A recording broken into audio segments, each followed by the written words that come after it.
right, everyone, welcome into episode 201 of Two Countries, Two Americas, All Sports. I'm Nick Hill, as always, from Chattanooga, Tennessee, the United States, and joining me from back in Americana, Sao Paulo, Brazil, is Gus Hamazelli. Gus, how's it feel to be back in Brazil after your month in America? Hey Nick, how's it going? Glad to be back in my hometown of Americana, but I was really happy that month in the United States of America. I had a great moment, um, very special sports moments. Definitely great time in the beautiful in these United States, yours United States of America. That unfortunately right now is not, how can I say, in the best times in terms of things being shut down. But let's get going because sports right now is definitely shut. Uh, is And opposite of a shutdown. more Is more is than ever, going strong. absolutely. No Yeah, government here in sports tonight. Of course, it's a very busy yeah. sports here because we have not the most intense MLB rivalry going on tonight in a do or die game. The Boston Red Sox at the New York Yankees. The Yankees currently up 4-0. But additionally, we also have a rivalry game in the NFL. We have the San Francisco 49ers at the Los Angeles Rams. The Niners are up 14-7 at the break. The Yankees up 4-0 in the top of the fifth. And that's where we're going to start tonight is in the MLB playoffs. It is October, which means now the baseball gets intense. It gets real. Every out, every hit is amplified. And let's start with the game that we're seeing right now here. It's game three. Boston took game one. New York came back last night to take game two. The Yankees had a really strong fourth inning there. Um, so, Gus, as you look at this game here, 4-0, top of the fifth, do you think the Red Sox have what it takes here to mount a rally? I mean, there's still 4 innings to be played, but definitely that fourth inning was strong by the Yankees. I was thinking about it. This series, I think it's a very important for Aaron Boone. If Aaron Boone loses tonight, he's out. I don't think the Yankees fan base is gonna forgive him because he's at Yankee Stadium against the best, against his biggest rival. So that's, I think, the players have to understand. If they really encapsulate, really wants to definitely play for Aaron Boone is tonight. Because even if, let's say, in the ALDS they are out, I think it's more excusable than tonight. But definitely the Yankees are going strong. And something that across town that I know we're already talking about playoffs, but I want to talk about a team in the same city that did not make the playoffs.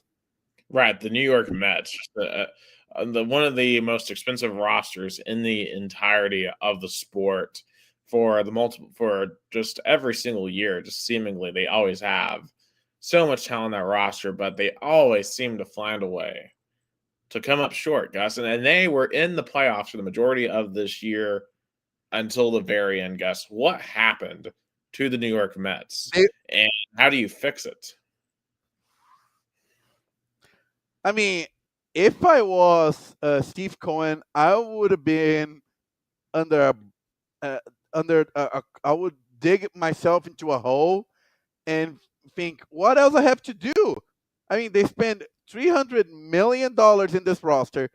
They gave that ginormous contract for Juan Soto, which I understand why, because of course that feeling of we took the star from the rival across town was something that made the fan base excited.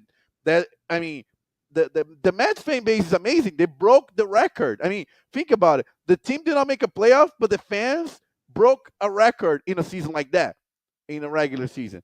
So it's something that Mets fans are thinking. It's money everything. Is Steve Cohen throwing away money?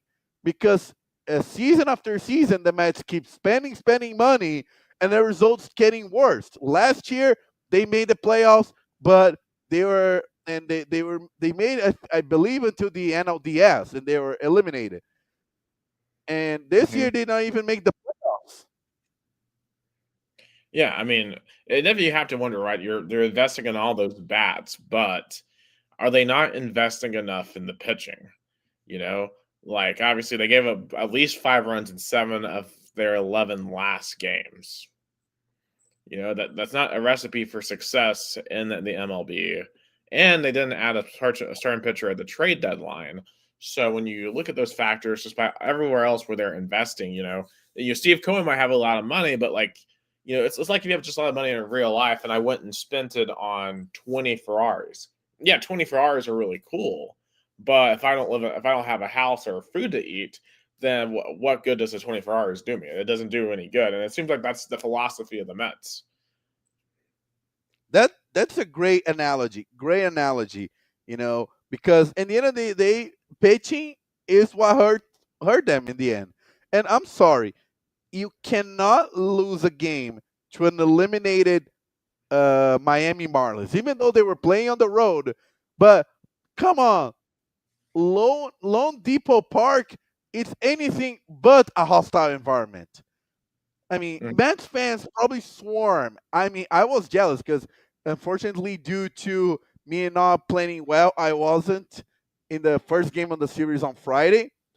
But nevertheless, that should have been a series that the Mets uh, should have dominated, should have swept.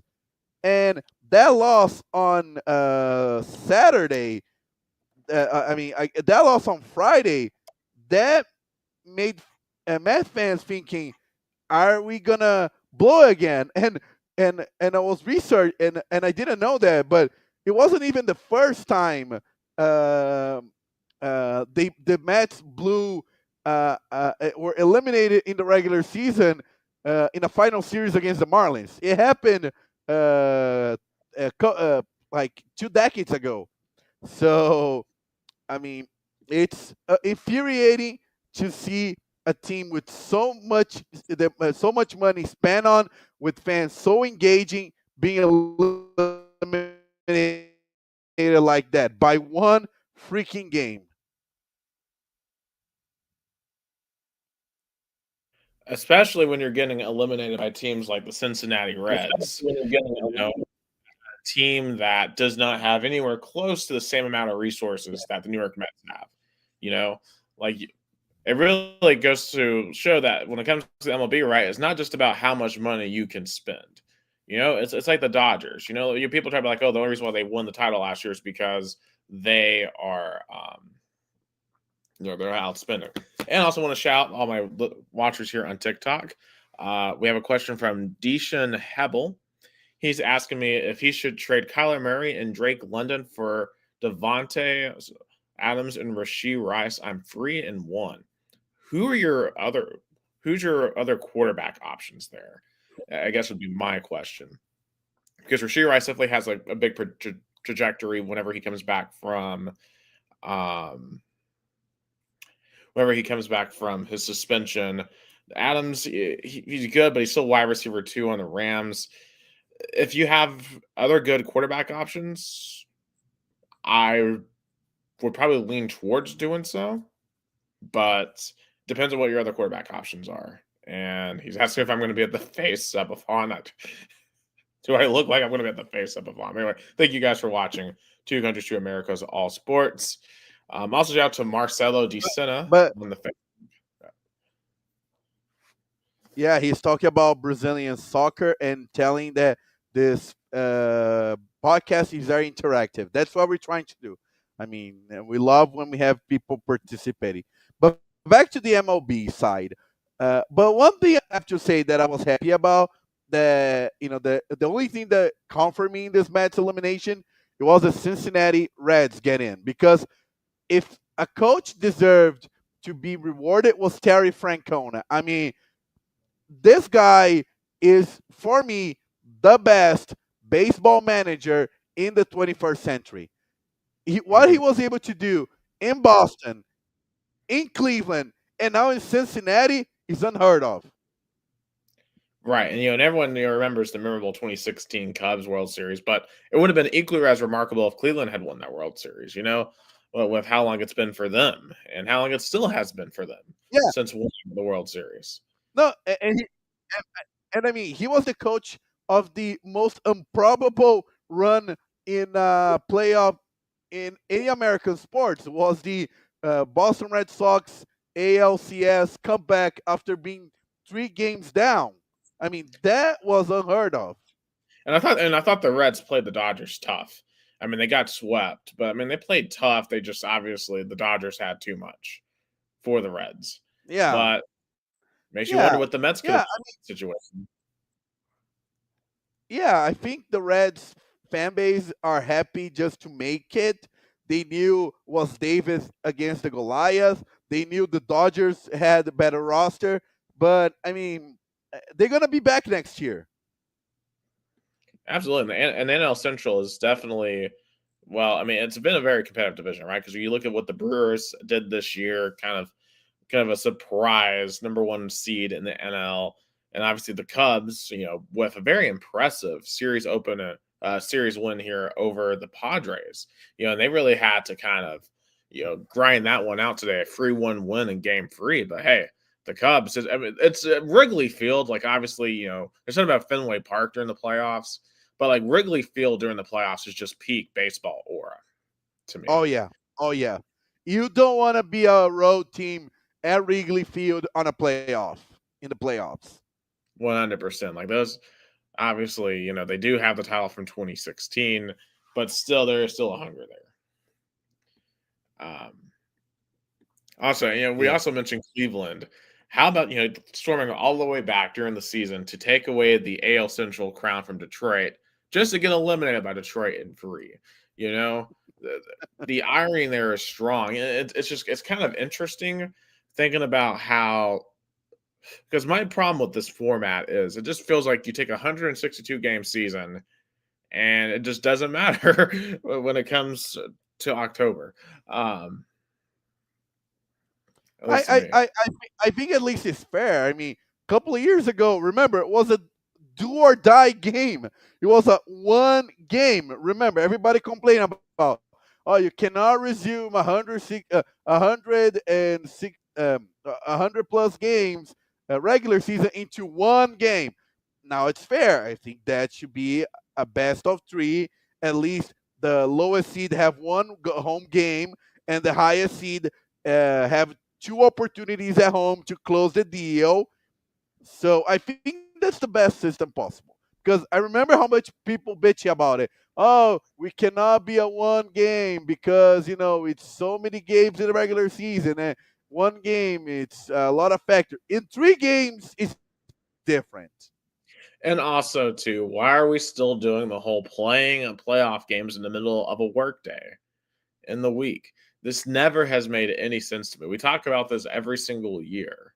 And now, granted, Chicago was full. Like, they don't care because they have such a rabid fan base. But, we've seen this in the past where, like, the Rays are a huge example of this, Hello. where, like, if you put a playoff game in, do you have me? Do you have me? Yeah, yeah, I have you. I have you. I'm gonna switch internet, so I might be down for a second, but go ahead. Okay. But like we've talked about this with like the Rays about how they um when you put a midweek playoff game, no one shows up at like 2 p.m. And like in this era where we have multi-view on YouTube TV, like why in the world are we still doing playoff games in the middle of a workday afternoon? Like the NFL is not playing their playoff games at Wednesday at 2 p.m. The NBA isn't doing that. The NHL isn't doing that. No other serious professional league does this. Yet the MLB insists on doing so. And I'm sorry, but the MLB at this point in time in American society is not an event. It's not football. You know, I'm just looking at my Twitter tonight out of a cursory glance. There's more people talking about Rams 49ers than the Red Sox Yankees. Um, because football is a monolith. You know, you ask the average American, they probably couldn't name what the World Series was last year. In fact, I had to do research on what some of the previous World Series were because it's just like when it's not your team, it's easy to forget if you're not a hardcore baseball guy. But for like the NFL, right? Like everyone watches Super Bowl. And if you're the MLB, you should make your product easy to watch. Now, there's a lot of people watching Boston, New York. Like this probably has about 10 million viewers tonight, this being a do or die game. But yeah, you're not going to get lucky and get Boston and New York every single year in the playoffs if you're the MLB. Sometimes you end up with Arizona and Texas, you know, two non-traditional fan bases, you know. Because I remember with that series just being like, I don't really care about either one of these teams.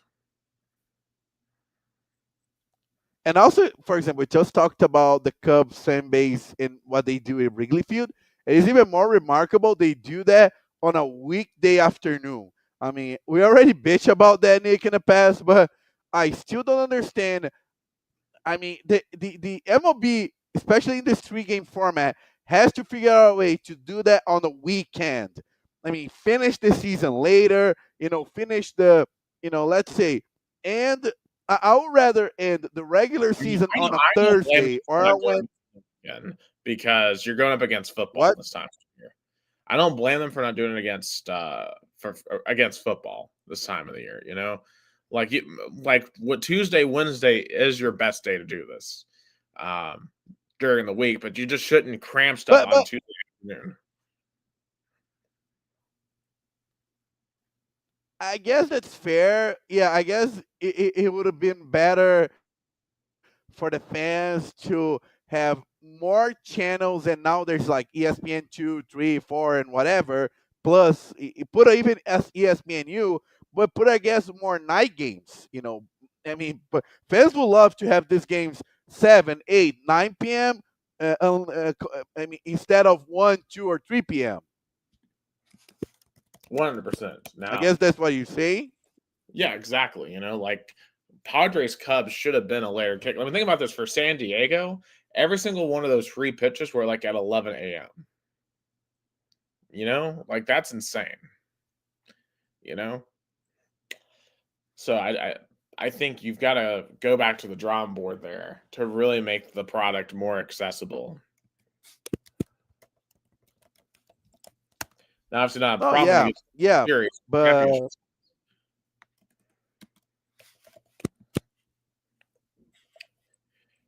yeah, that's true. Yeah, but in any case, I guess let's do some picks here. So, because we're almost done here with this particular round of the postseason, and of course, when you look at all sides here, you've got on the AL side, you have the Mariners and the Blue Jays are your top two seeds. And just like the Mariners, I mean, their first division title in over 20 years. Like just how remarkable that is. Oh yeah, I mean, I was so happy for Seattle. I mean, if there's a fan base who deserved that division title, it's the Mariners. And oh my God, come on! Sorry, did you saw that Williams pass interference at the Rams game? Oh my God! Oh, and not saying that. I also want to shout out my friend Kristen. She's saying, "Hey, you! Thank you for joining in the Two Countries, Two Americas All Sports podcast." Yeah, that's poor play by Williams there for the Rams. But looking at our playoff right now, let me see if I can share that screen real quick. Going to share it up here. And as you can see, right now we have the Tigers at the Tigers versus Mariners. We've got the Dodgers versus the Phillies. We got the Cubs versus the Brewers. And then, of course, whoever wins this Red Sox-Yankees game, with Yankees up 4-0 right now, heading to the bottom of the sixth, taking on the Blue Jays. So, guys, what do you think about some of these matchups? Now people can see. Now people can see the my computer is running a little slow, but so in the AL, I'll definitely take the Yankees now, but yeah, but the ALDS, I'll go Yankees and Mariners. I'm gonna go. I'll go Yankees and Mariners too, because I'll say this: what we have seen in some of the previous years is that's like temporary break that these top seeds get. Um, they get they get cold, and it really in baseball it's such a rhythm sport. Kristen also says, "Go Eagles and go Dogs." With that being said, I'm heading to bed. Lol. Hey, Eagles undefeated. Fortunately, Georgia did not have a great weekend, but we'll talk about that much later on. Um, but hey, Kristen, at least your team still owns my team in college football, so take solace in that. She's a big Georgia fan. Oh boy. Yeah, well, thanks Max Gilbert for that specifically. Um, but anyway, we'll talk about more about college football here in a little bit. I got so, but I do feel like Seattle though, with the way they finished the year though, and Detroit really had just a really bad second half of the season. To me, it feels like Seattle should overcome that and get their back to their first ALCS in a long time versus the Yankees. Keep in mind, Seattle versus the Yankees. That was the infamous series in the 1995 that saved the Seattle Mariners. Because if Seattle doesn't beat the Yankees in 1995, they completely fall apart. And Christian says, if Georgia were to lose, I'm okay with losing to Bama and good night. So, as my friend Kristen. So yes, it'd be fun to have a Mariners and Yankees ALCS. Yeah, that's true because they have all that history back in the '90s and the early 2000s. So you know, and I'll take the Yankees going to the World Series again. Sorry, Mariners. As much as it's a great story, I think the Yankees have a better roster overall. Yeah, I'm taking the Mariners. I'm riding with Seattle. Mariners in 6 to get to the World Series, and it's time. Now, on the NL side, Phillies, Dodgers. Like heavyweight battle here. Oh, I'm taking my friend's Rafael De La Vedova's team, even though it's a Mets rival, Philadelphia Phillies. I'm going to take the Dodgers in 5. I just think the Dodgers are too loaded. I know they haven't been as good as just elite and dominant this year, but there's much more pressure on Philadelphia here because Philadelphia has not won a title since 2008. They didn't win the World Series back in 2022. Then while you've got Bryce Harper, you still got to get it done. And Bryce Harper still doesn't have one. So I'm going to go with the Dodgers. All right. And then we have this NL Central battle between the Cubs and the the Brewers. Take the Cubs. I'm going to take the Cubs as well, which would set up Cubs Dodgers, which that's always fun. In that, though, I'm taking the Dodgers.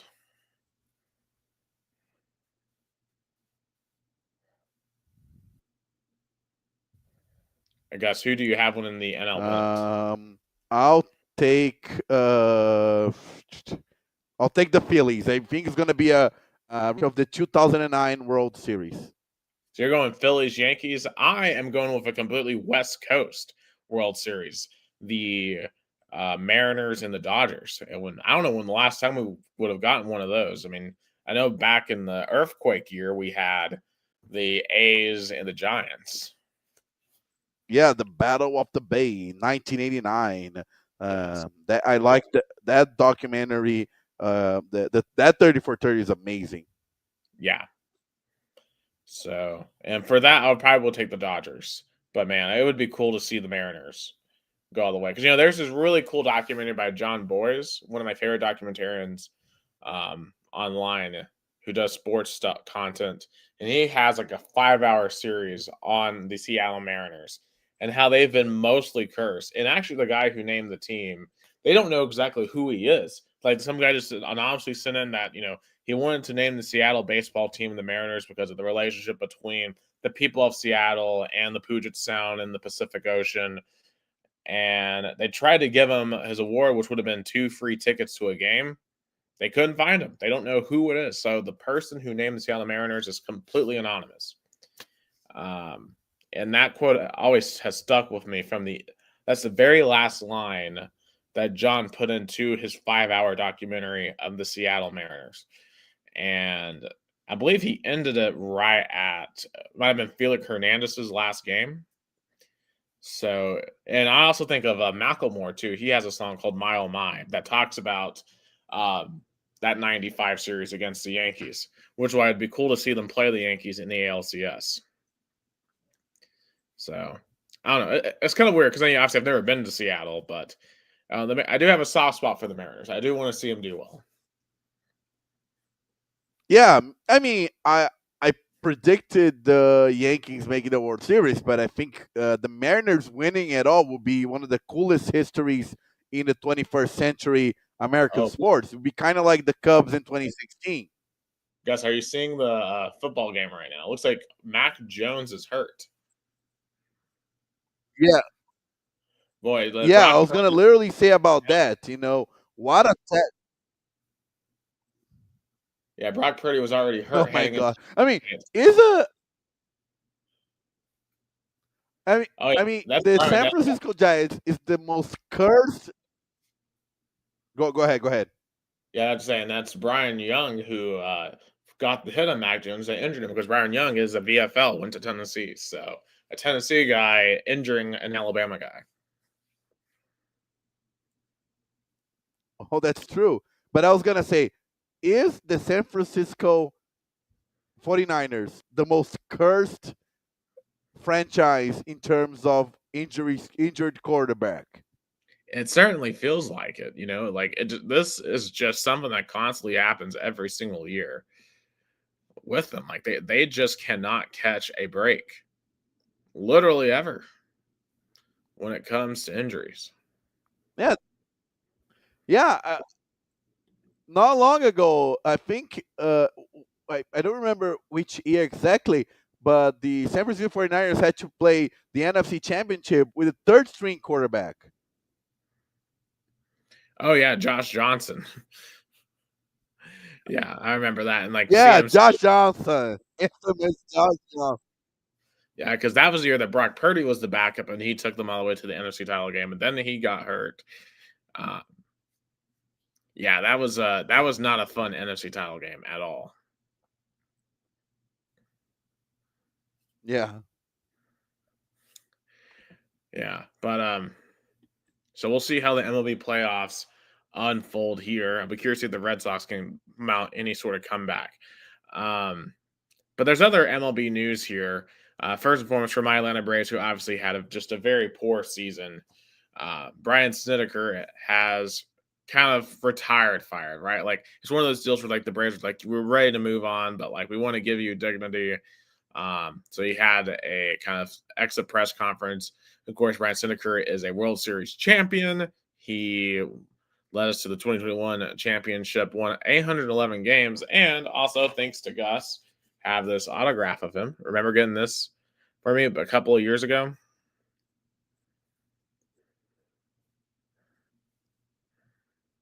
Oh yeah, that's true. Yeah, I have one mine. Let me get mine. I was gonna get it, but yeah, I still have mine too. Yeah.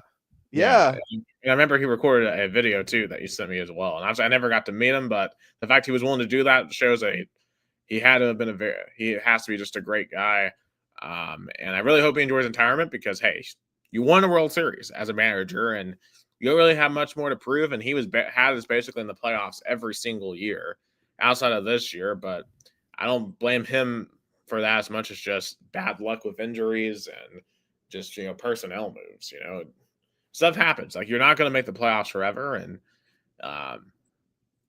it doesn't take away from what he did do with all the division championships, all the wins of the playoffs, and of course that 21 World Series that was completely kind of unforeseen. Like no one thought the Braves were going deep that year.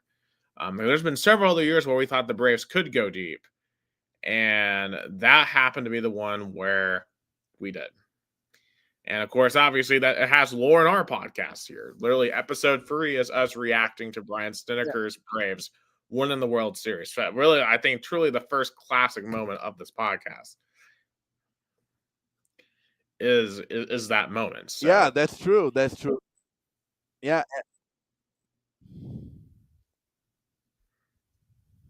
all right, go ahead.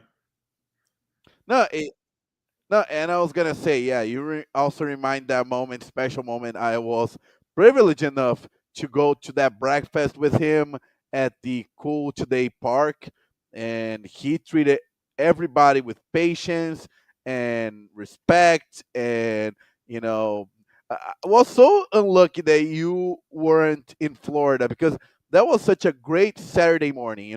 Hear him talk about baseball, all the stories that he had with the Atlanta Braves, and uh, my parents might see him a lot because he has a house uh, in that area. He told in that morning that he has a house in Florida, in Central Florida, in that area, in the Venice area.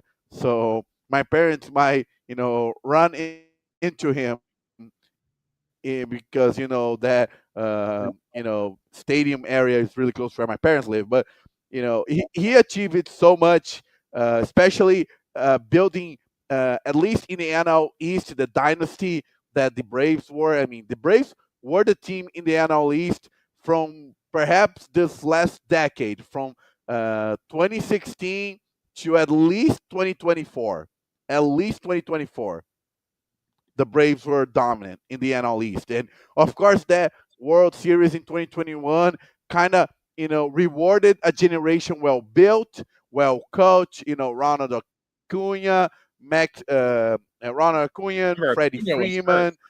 for that 21 World Series too, which was what makes that What? championship even remarkable. That Acuna was hurt for the World Series run, which makes that even more remarkable. But yeah, it was but Ozzy Alves, but was he? I know, but was that generation of players deserved the title, because it was a Oh, well-built team that Brian Stinker was really good at managing. yeah, and now the question is just Alex Anthopoulos, does he blow it up some? Do you just need to retool? I mean, clearly our big issue right now for the Atlanta Braves is the pitching staff has been decimated by injury. Because some of the guys that you have, like guys like Mike Soroka and Ian Anderson, like guys that you expected to be kind of the centerpieces, what you were hoping for another Glavine and Maddox run, that didn't quite work out in that particular way. And of course, Charlie Morton, he's retiring, so you're losing him. And he's been a very significant part of this because, he was massive in that World Series run back in 2021. So there's clearly some retooling here. I mean, you're not starting from ground zero. It's not like you're the Chicago White Sox. But I'm definitely interested to see where the Braves go here with the managerial search. Now, I will be totally frank. I'm no expert on possible candidates outside of one, Gus, and not just for the Atlanta Braves. There are rumors, well, not necessarily rumors, but some beat writers, as you always do when a head coaching position opens, will float their possible candidates, and not just with the Atlanta Braves, but with the San Francisco Giants. Both have named our head coach for the University of Tennessee baseball balls, Tony Vitello, as a wild card out of the box candidate. And Gus, sorry about that. Gus, Bless you. what would you think of Tony Vitello jumping straight from college to the I mean, MLB? I think, You I don't think. really.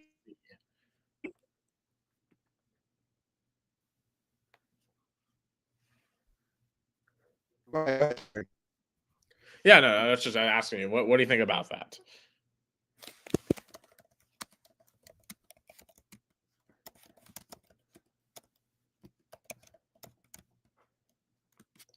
That's it. Did you hear my question?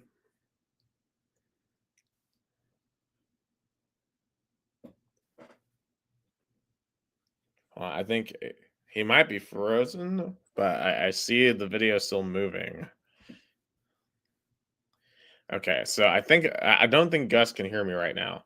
Um, so I guess I'll just go into my take until I hear him coming back.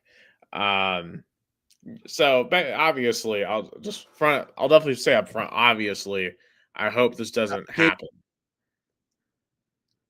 you hear I me heard your now? audio. You got me? Okay, I've got you now. I think. All right, dude. So, kind of, what are your thoughts on the potential of Vitello being floated for these MLB positions? I mean, first I want to talk about Tony Vitello. I heard the question. It's just I don't know why my internet's acting up. I might have to go to um, use my phone again. I don't know what happened, but hopefully you can hear me and I can talk about this topic because I think it's an interesting move. Because think about it, in other two pro leagues that heavily relies on college athletes, basketball and football. It's a move that happened many times. In the NBA, especially '90s, early 2000s, we had Rick Pitino, Calipari. Just to name a few that made that move. From college to the pros. In the NFL, I mean Brian Swiss, um, Jimmy Johnson, Brian Switzer, uh, the Florida coach, Chill. Oh my God, I forgot his name. Was on top of my head. Also, definitely the one and only Nick Saban. They made the moves. So why not try go with the college option for the pros in the MLB too? Why not? Right. Why Also, not? shout out It's a to move that made Mr. sense in the NBA and the NFL. Why?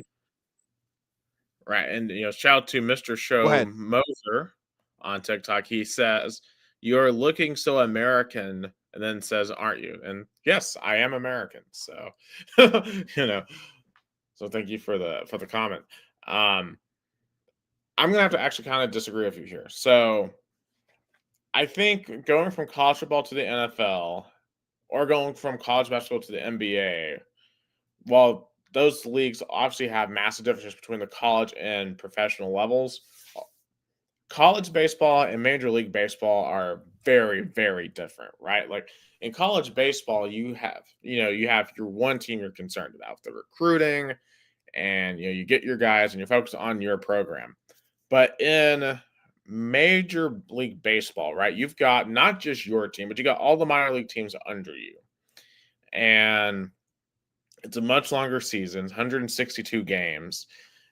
And I think that is something that, obviously Tony Vitello has never really done before because he's only worked in college baseball. He never even played in Major League Baseball, right? Like college baseball is his domain. I'm not saying Tony Vitello couldn't do it. I mean, Tony Vitello obviously is incredibly bright and incredibly gifted at coaching baseball. I mean, Tennessee was an afterthought in baseball until he showed up in Knoxville and made us care. Like I had watched, I think, one or two Tennessee baseball games before Tony Vitello showed up.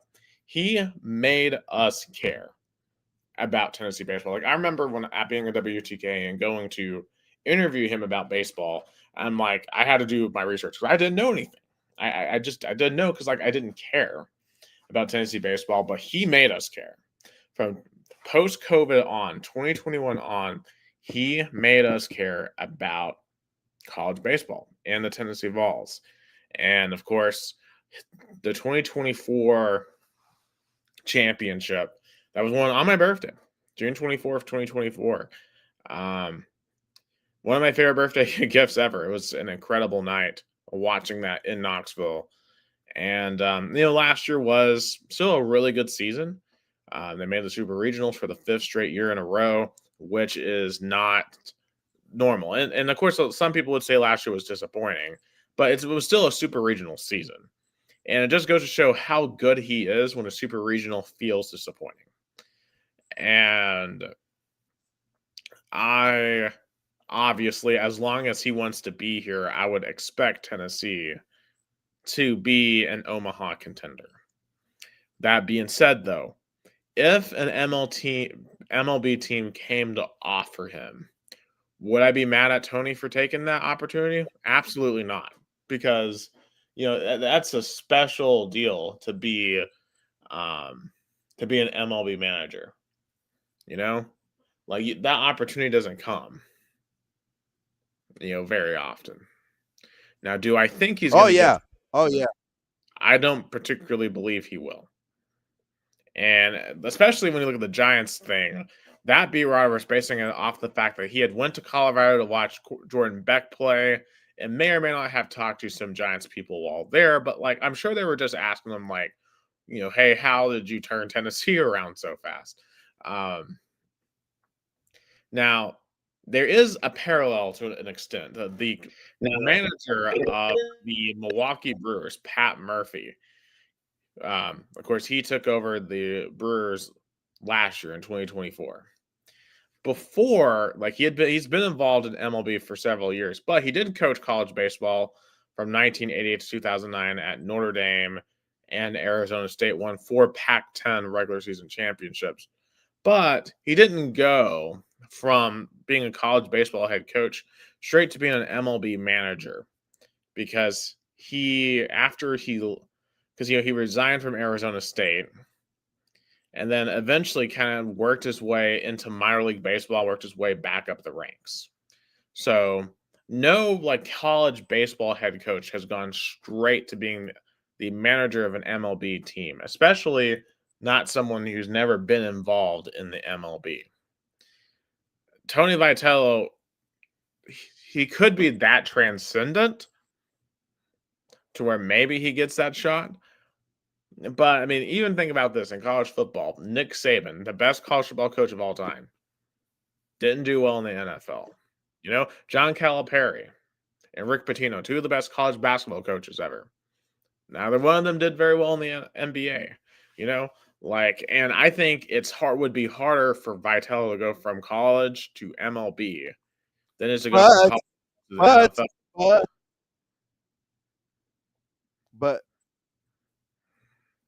But I can give you the examples on the other side of it.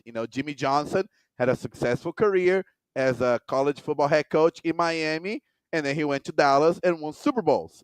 Also in the NBA, Brad Stevens, he coached at Butler, and then he was successful in Boston too.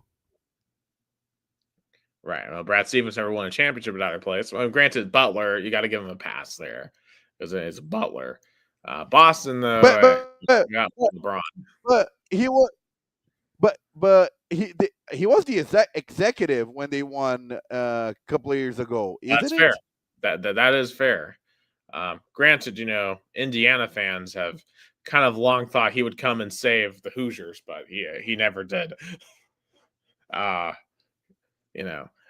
the one hire I kind of wish had happened, because that would just be fascinating, because that would have so much energy around it. And Brad Stevens to Indiana basketball, but any case, it's gonna be fascinating. As I'm saying, I give this like a 5% chance of happening, just because you never want to say never. Anything's possible, but I don't think this is particularly likely that Vitello would go to the MLB, or would be at least offered. I mean, if he's offered, he'd be crazy to say no, right? But if he were to be offered, but I just don't think he's going to be offered. And if he ends up being offered, then the question is, okay, if he's offered, one, does he take it? Because if you look at most managers' salaries, like Vitello right now gets paid, I think, $3 million a year to be the Tennessee baseball coach. Most MLB managers make less than that. He would have to be paid in like the top 10 of MLB managers to get a raise, or even to be at his current salary. But I would take a pay cut to go in the pros. I mean, when does he gonna have another shot to coach in the pros? I mean, if it doesn't work out, he has a lot of market in college baseball, especially in Oh, the SEC. I mean, it'd be like Nick Saban coming back to college baseball or college football. If it doesn't work out in MLB, like, I mean, I'll give you a disaster scenario, Gus. Like he goes to the Giants, it doesn't work out, and then he flames out, and then Dave Van Horn retires at Arkansas, and then Tony Vitello goes to Arkansas. That would be a disaster scenario. That, and you know what's funny? That's literally, I feel like, the Nick Saban story. Success at LSU, left to the pros, and then left Miami, and then he was elected in Alabama. I mean, imagine that happened with Tony V in Arkansas. Man, I don't know who would go after in that scenario. I mean, I assume you would just promote someone, but I don't know. Let's just hope. I just hope that doesn't happen, because that would be heartbreaking if it did. But like, I couldn't blame him if it happened. Now, I will say this: if he went to the Braves, at least that would be That would be interesting. Like, I was kind of visualizing what it would be like to have Tony Vitello with the tomahawk chop going in the background in a big game. Like, that would be pretty freaking cool. I'm not gonna lie. And there would be like a youthful spunk there that you don't normally see I from an can see MLB that. manager. I can see that totally. Like, it makes sense. And obviously, if he went to the Braves, I wouldn't be mad, because he'd just be going from one of my favorite teams to one of my other favorite teams. Although I would be skeptical how good Vitello would do in the majors, but there's a chance you hit a massive home run, and then you would have just a really fun manager in the MLB. And granted, I want him to stay with Rocky Top. Like, I think Tennessee is the perfect place for him. Um, but I don't, there is a part of me that thinks it would be really freaking cool for him to be the manager of the Braves. Oh yeah, oh yeah. Especially with all the support from Tennessee fans, he would have been so embraced in Atlanta. Because especially with the Braves organization, because the overlap between Tennessee baseball fans and Atlanta Brave fans are pretty significant. Right. Do you think there'd be any hard feelings from some people like, all right, I'm not going to be a fan of the Atlanta Braves anymore because they took away the baseball's best coach ever? You know, I mean, because like I wouldn't have any hard feelings. I feel like there certainly would be some people that would, because it's like That it's would like be because like I'm thinking about like what if the Titans came and hired Josh Heupel to be the head coach? Like I don't know how I would feel about that. Because at the end of the day, I think I would be, oh, geez, holy cow. And I think not Aaron Judge. I don't know who 19 is for the Yankees, but whoever 19 is for the Yankees just took a wild tumble into the Red Sox dugout. and the fans went wild because it closed the inning. I mean, the Yankees are a couple outs away from being back to the ALDS. And Yeah. while in LA, the San Francisco 49ers have a 20-14 lead over the Rams in the end of the third quarter. A lot Oh, of isn't it sports hilarious that tonight. the That's what entire we like. crowd is red? Like, it's basically a road game for the Rams in their own building, which is quite funny. And The also last is thing. and it and also is Shanahan's gonna make um McVay his bitch again? That's what it looks like. Now, granted, the one time they met in the playoffs, McVay won. So it's kind of like Kirby versus Alabama, where Kirby's won the most important meeting between the two, but otherwise he can't beat them. That's fair. And we're certainly going to talk more about that here in a little while. But let's get into some college football here, Gus. And let's start off with the Vols because, oh my gosh, that game on Saturday was very intense. And I knew it wasn't going to be an intense game. Like we talked about last week, I was expecting a dogfight, a 60-minute war. And that's exactly what we got. And granted, Tennessee could have won this game by multiple scores. But, man, there was a lot of mistakes in this game. Muffed punt early by Braylon Staley, 2 interceptions. You had a drop pass for a touchdown by Mike Matthews in the second quarter. That was just infuriating. Then you had the fake offensive pass interference on Brazel. Like, he didn't even touch the Mississippi State defender, but he was called for offensive pass interference. Took away another touchdown there. And it looked like basically everything was going against Tennessee in this game.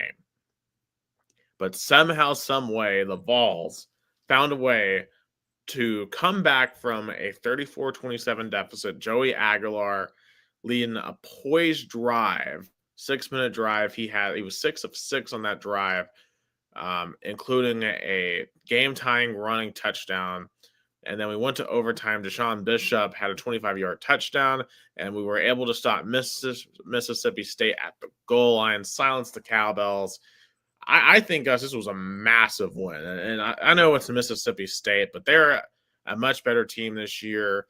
And we know the road woes that we have had under Josh Heupel. I think getting this win was the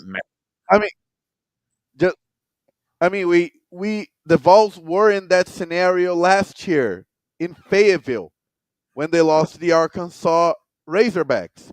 That game on Saturday remind me a lot, and as I was gonna say, Nick Imiolava couldn't make it, and Joey Aguilar. Of course, that Georgia game, still kind of, probably in that big moment, if Joey Aguilar would have won, would have proved a lot, but. Last year, oh my God, I forgot his first name, Imiolava. I even forgot his name. How did you forget about? Couldn't do it enough. Have we already all forgot about Nico? Wow, he definitely did not leave much of an impression. Nico. Yeah, Nico. Nico last year couldn't deliver in the same exact spot on the road against a tough, resurging SEC opponent, and Joey Aguilar did. And we always knocked Josh Heupel about winning on the road in the SEC. He finally did it. Yeah, well, he's won road games before, but definitely at least voided a bad loss here. And that's big. And obviously you talked about Joey Aguilar. Joey Aguilar, he had 336 yards passing in this game. If it wasn't for the OPI that was called back and then the Mike Matthews drop, he would have had like 500 yards in this game. And of course he had 2 picks, but I don't really blame him for those 2 picks. Joey Aguilar is a top 5 quarterback in college football. And I can't believe I'm saying that because I was very doubtful on him going into the season. I had a lot of concerns. He's not only like assuaged those concerns for me, completely like answered them. He's gone above and beyond. Frankly, Tennessee, we're going to go as far as Joey takes us because this dude is he's unbelievable. And honestly, I think, you look at the Heisman odds right now, I believe is tied for 7th. And if Max Gilbert just makes the freaking kick against Georgia, he's the top of the Heisman list right now. Because if you just change that one kick, who's played better than Joey Aguilar? I don't think anyone else has. I really don't think that any quarterback in this country, maybe you could argue maybe John Mateer at Oklahoma has played really well. But Joey Aguilar has been freaking incredible this entire season. And, you look at Saturday, the running attack was not fantastic. We did not have a run above 1,000 yards until overtime with the Deshaun Bishop 25-yard run. We moved the ball because of Joey Aguilar and because of Chris Brazel. And by the way, if you look at Chris Brazel's statistics, Chris Brazel right now leads the country in receptions. He leads the country in yardage and touchdowns. If Jeremiah Smith or Ryan Williams had the statistics of Chris Brazzell, they'd be leading the Heisman too. Chris Brazzell deserves to be at the bare minimum in the hunt for the Biletnikoff, which if you look at some of the awards list out there, he's not even listed, at least not at the top, when he should be. Like Jalen, like we talked about it, like during the Georgia game, how Brazzell was having a Hyatt moment. Like Brazzell's having a Jalen Hyatt season. I mean, he might get us another Biletnikoff potentially. Now, ultimately, for us to go as far as we want to go, it's going to come down to the defense. Now, we gave up 34 on Saturday, but I can't blame the defense for all that because they kind of got put in some bad positions with turnovers. 2 of those touchdowns are like on really short fields, and the defense scored 2 touchdowns. And you had the Colton Hood pick 6, and then you had, after the fake punt on 4th and 7 early in the 4th quarter, the strip sack that was taken back by Joshua Josephs to take the lead back early in the 4th quarter, which was just a massive play. And I thought the defense overall didn't play awful in this game. The run defense was not great. Fluff Bothell from Mississippi State really ran the ball effectively. I've seen some point out that we may have overcompensated to try to prevent deep passes, which we did a really good job of. We only let up 1 deep bomb this entire game, which was Mississippi State's calling card throughout the season with Blake Shapen and that Jeff Lebby offense. But, I mean, overall, it was just a hard-fought game, and there's a lot of moments where the Cowbells could have overwhelmed this team, but they didn't.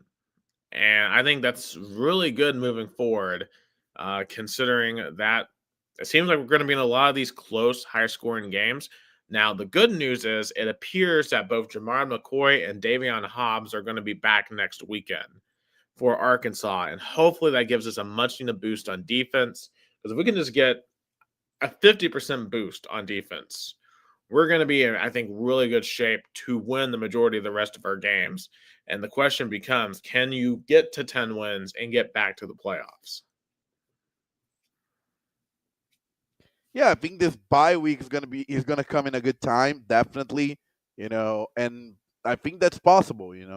But it all depends in this, month ahead is gonna be a tough one. Definitely Tennessee has tough games starting next Saturday, because the Tennessee's opponent next Saturday, boy oh boy. I mean, are we surprised, Nicholas Hill, of the decisions that were made in Fayetteville? Well, no, not after what happened Saturday. I mean, geez, I was shocked it wasn't made last week after the loss to Memphis. But you don't survive after a 56-13, just absolute annihilation at the hands of Notre Dame. And Sam Pittman has been let go at Arkansas. And it's really interesting because Sam Pittman at first did a great job his first couple of years when he had KJ Jefferson and Traylon Burks. They were really good in 2021, especially. But it just, from there, he never was able to sustain the recruiting. He was never able to get equivalent players. And Arkansas has just been kind of pedestrian for the most part. And it's regressed back down now to one of the worst teams in the league. And I don't really blame him for moving on. There was just no hope and no excitement around Arkansas football. And, Sam Pittman, he definitely, I don't know if he's going to continue to coach. He is one of the best offensive line coaches out there. He will go somewhere. I've seen a lot of Georgia fans who are begging for Kirby to bring him back as offensive line coach. So I'm sure Kirby would bring him back in an absolute heartbeat too. So I mean, Sam Pittman's good at that, but in terms of running a football program, not necessarily. That just has not ended up being his wheelhouse. However, the guy who has taken over for him, Gus, is none other than Bobby Petrino. Now, once upon a time, Bobby Petrino was the head coach of Arkansas. When I was a kid, I remember watching him coach at Arkansas, in middle school. And he had Ryan Mallett, rest in peace. and some really other exciting players on the Arkansas team. I remember him going to Black Friday weekend against LSU. And by the way, the Rams have just now tied and they're about to take the lead against the 49ers. What a comeback there by the Rams. Once upon a time, he was number 3 in Arkansas, going to number 1 LSU in a game that was going to determine the SEC West. Like, that's how good Arkansas was under Bob Petrino. And then he had to go on a motorcycle with his intern, and then it all fell apart. And of course, he had that infamous press conference, Gus, where he was in a neck brace and meme images that live on in infamy. And he basically got excommunicated from the sport until he went to Western Kentucky. Then he went to Louisville and developed Lamar Jackson. And Louisville was really good there for a few years. You know, Jason Wire can tell you about that. He was there for that time period. But then once Lamar Jackson left, Bob Petrino went down the tank. And he got fired from there and then went to Missouri State and then began his pilgrimage as an OC. Like, went to Texas A&M, got fired from there because Jimbo Fisher sucked. Now he has gone to a second coach in Sam Pittman, who now has also been fired. So the last 2 head coaches he has served under both got fired, which is quite an interesting tale. But at least at this one, Vi Petrino's being given the keys back in Arkansas. And what does Vi Petrino do the first day he is in as interim head coach? He fires the entire defensive staff, which normally you don't see from an interim head coach. It's almost like a Machiavellian sort of power grab, you know? Like, have you ever watched House of Cards, Gus?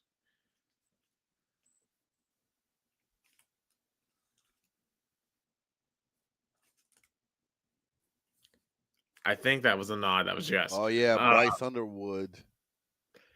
Yeah, Frank Underwood, not Bryce Underwood's the Michigan coach, our Michigan quarterback. But Frank Underwood. Frank Underwood. Yes, the 2 knocks. This feels like a Frank Underwood move, you know, like get him back in, and now you're back in control in Arkansas. It's kind of cool. I'm not gonna lie.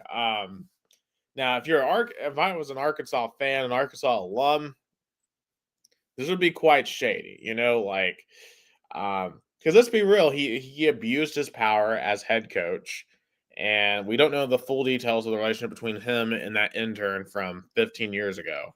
But I'm going to just go out on a wild limb and say there's probably some severe power imbalance there between him and I believe her name was Jessica Jones or something. I don't know if that was her actual name. I know her first name was Jessica, if I remember correctly.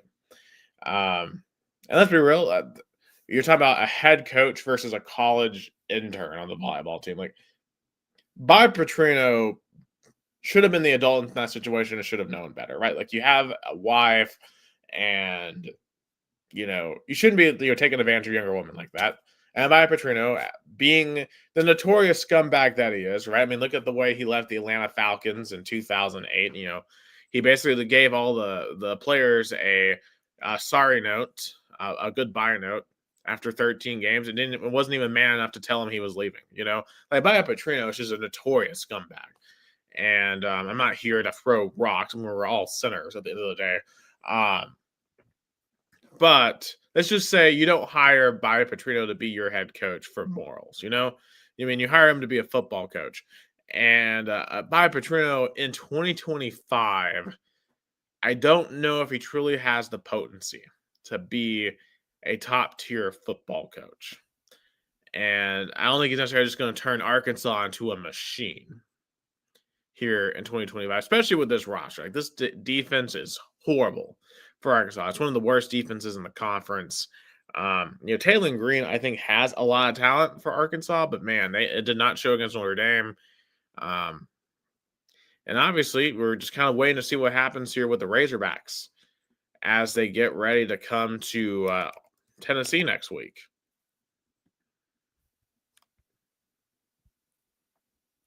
Yeah, so I think Tennessee, again, great time for a bye week for Josh Heupel to work on a lot of issues the team has been having.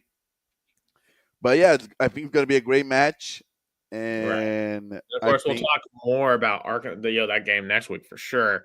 But I guess who are some candidates for Arkansas? Because kind of listen to their people. I think one name they're very interested in is John Sumrall from Tulane, their coach. Also, they seem to think maybe they can get SMU's coach Rhett Lashley. Like if you were like Lashley, would you leave SMU to go to Arkansas? Nick, the Hello? Yankees are hello. The Yankees are 3 strikeouts away from the ALDS, and the Oh yeah. ball flies deep, and they catch, and the New York Yankees is back in the American League Divisional Series, wins 4-0 against the Boston Red Sox. Game over, series over. Yankees win. The Yankees win. Start spreading the news. And that's the thing I love So about congrats. I'm gonna send a shout out because he's probably very um, happy right now. Shout out Bruno Slonik celebrating his New York Yankees defeating the arch rivals Boston Red Sox in the AL wild card. Congratulations, Bruno. Happy for you, man. And congrats all the Yankees fans and organization. They are in the ALDS. Yeah, well, definitely Yankees and Blue Jays. That's going to be a very interesting series. I can't wait to see the crowds in Toronto for that one. Because the crowd reaction to the Rangers Jose Bautista free run go ahead back in 2013 or 2015, one of the craziest crowd reactions ever. And for the Yankees, they're going to be all lit up for that. But to kind of circumvent, I think Rhett Lashley would be a very interesting move for Arkansas, because is SMU a better job than Arkansas at this point? Because we were having a debate about this, because Trey Biddy, one of the top beat writers for Arkansas, he said that Arkansas should never finish below 500 in conference play and should be a top half program in the SEC. Do you think that he's overrating Arkansas as a football program? I mean, Arkansas in the SEC should be what Oregon is in the Big Ten, because what Phil Knight has in terms of investment in the Ducks, the Walmart family probably has in Fayetteville. Do you think that's a fair comparison? I mean, I don't know if the Waltons are as invested in Arkansas as Knight is in Oregon, but I mean, obviously the Waltons are very invested in Northwest Arkansas, and they do invest in that. And not just Walmart, you also have Tyson Chicken, that guy. He invests in Arkansas. I see you, SoccerNut 46. He says, "I have Karen right now. I'm wet," and he says, "Hey, buddy, down here." Anyway, thanks for watching. But I think Walton. But Arkansas certainly has the financial resources. We saw them going after and getting John Calipari. Like Arkansas will go out and pay someone a lot, but I really do think that the SEC is just a lot harder than the ACC, right? And SMU has money too. They have a lot of rich alums in SMU, and it's just a lot easier, I think, at SMU to win than it is at Arkansas, because yeah, you can have all the money in the world at Arkansas, but like the state of Arkansas does not produce a ton of crazy talent. It isn't like Florida or Georgia or Texas. It's Arkansas. Arkansas historically has to get a lot of their players from Texas, and back when they were in the Southwestern Conference, they could do that. But the SEC is different, and there's a reason why Arkansas, in the past 33 years, has been to the SEC title game one time. Missouri has been to the SEC title game more than Arkansas has. Missouri. And we don't think of Missouri as a powerhouse program or anywhere close to that. But Missouri is what Arkansas thinks they are. But do you think when Arkansas, because Arkansas before the SEC they were in the Big 12, right? Or in No, the South. Also, Soccer 46 says, "You are my favorite TikToker," and ask, "Who is your favorite player?" I think my favorite player, I would just say in football in general, my favorite player. That's a good question. I love watching like Lamar Jackson. Love watching Lamar Jackson. Gus, who is your favorite football player to watch? That's a great question. For me, it's definitely Jalen Hurts, though. In this modern NFL, I like what Jalen Hurts had to overcome. Uh, in Alabama, in Oklahoma, in Philadelphia, he was always doubted and he always overcomes. I mean, talk about a story. But all time, um, I'll say this. I know you're gonna be think I'm crazy. Mark Sanchez, because people don't realize, and I'm gonna make a really maybe a controversial statement. That Jets run in the playoffs in 2010 was one of the most incredible runs of all time. To think they beat Tom Brady's Patriots, Indianapolis Colts, Peyton Manning, and Tom Brady's Patriots, and almost beating in the AFC Championship on the road the Pittsburgh Steelers with Big Ben, and they all three won on their prime. It's incredible. I can see that. Probably all time for me, like I was for the Titans, it was Derrick Henry. Soccer 46 says, my favorite player is Rodrigo Blankenship, a kicker. Oh my God! I mean, I get that. I mean, he has that connection with Brazil. I think has some family members or something there, Brazilians. I would love to have him on the pod talk Yeah. about that. Well, and also he But says he's a awesome. Steelers I fan. mean, he Yeah. did decent. He did decent in the NFL. Yeah. And he says, I'm a Steelers fan, born and raised. So is my sister. My sister is a big Steelers fan as well. Unfortunately, I'm a Titans fan. I was joking. I loved Antonio Brown. Okay, that makes more sense. Antonio Brown, love him or hate him off the field, the dude was electric on the field. That dude was just incredible. One of the most fun players to talk about and to watch in his prime. you know. Because when that dude was focused on football, very few receivers were better. How do I feel about Ward? Ooh, I'm going to talk about that a lot more. Basically, yes, he's not playing well so far, but I don't think it's his fault yet. But I'm going to talk about the Titans later when we get to the NFL.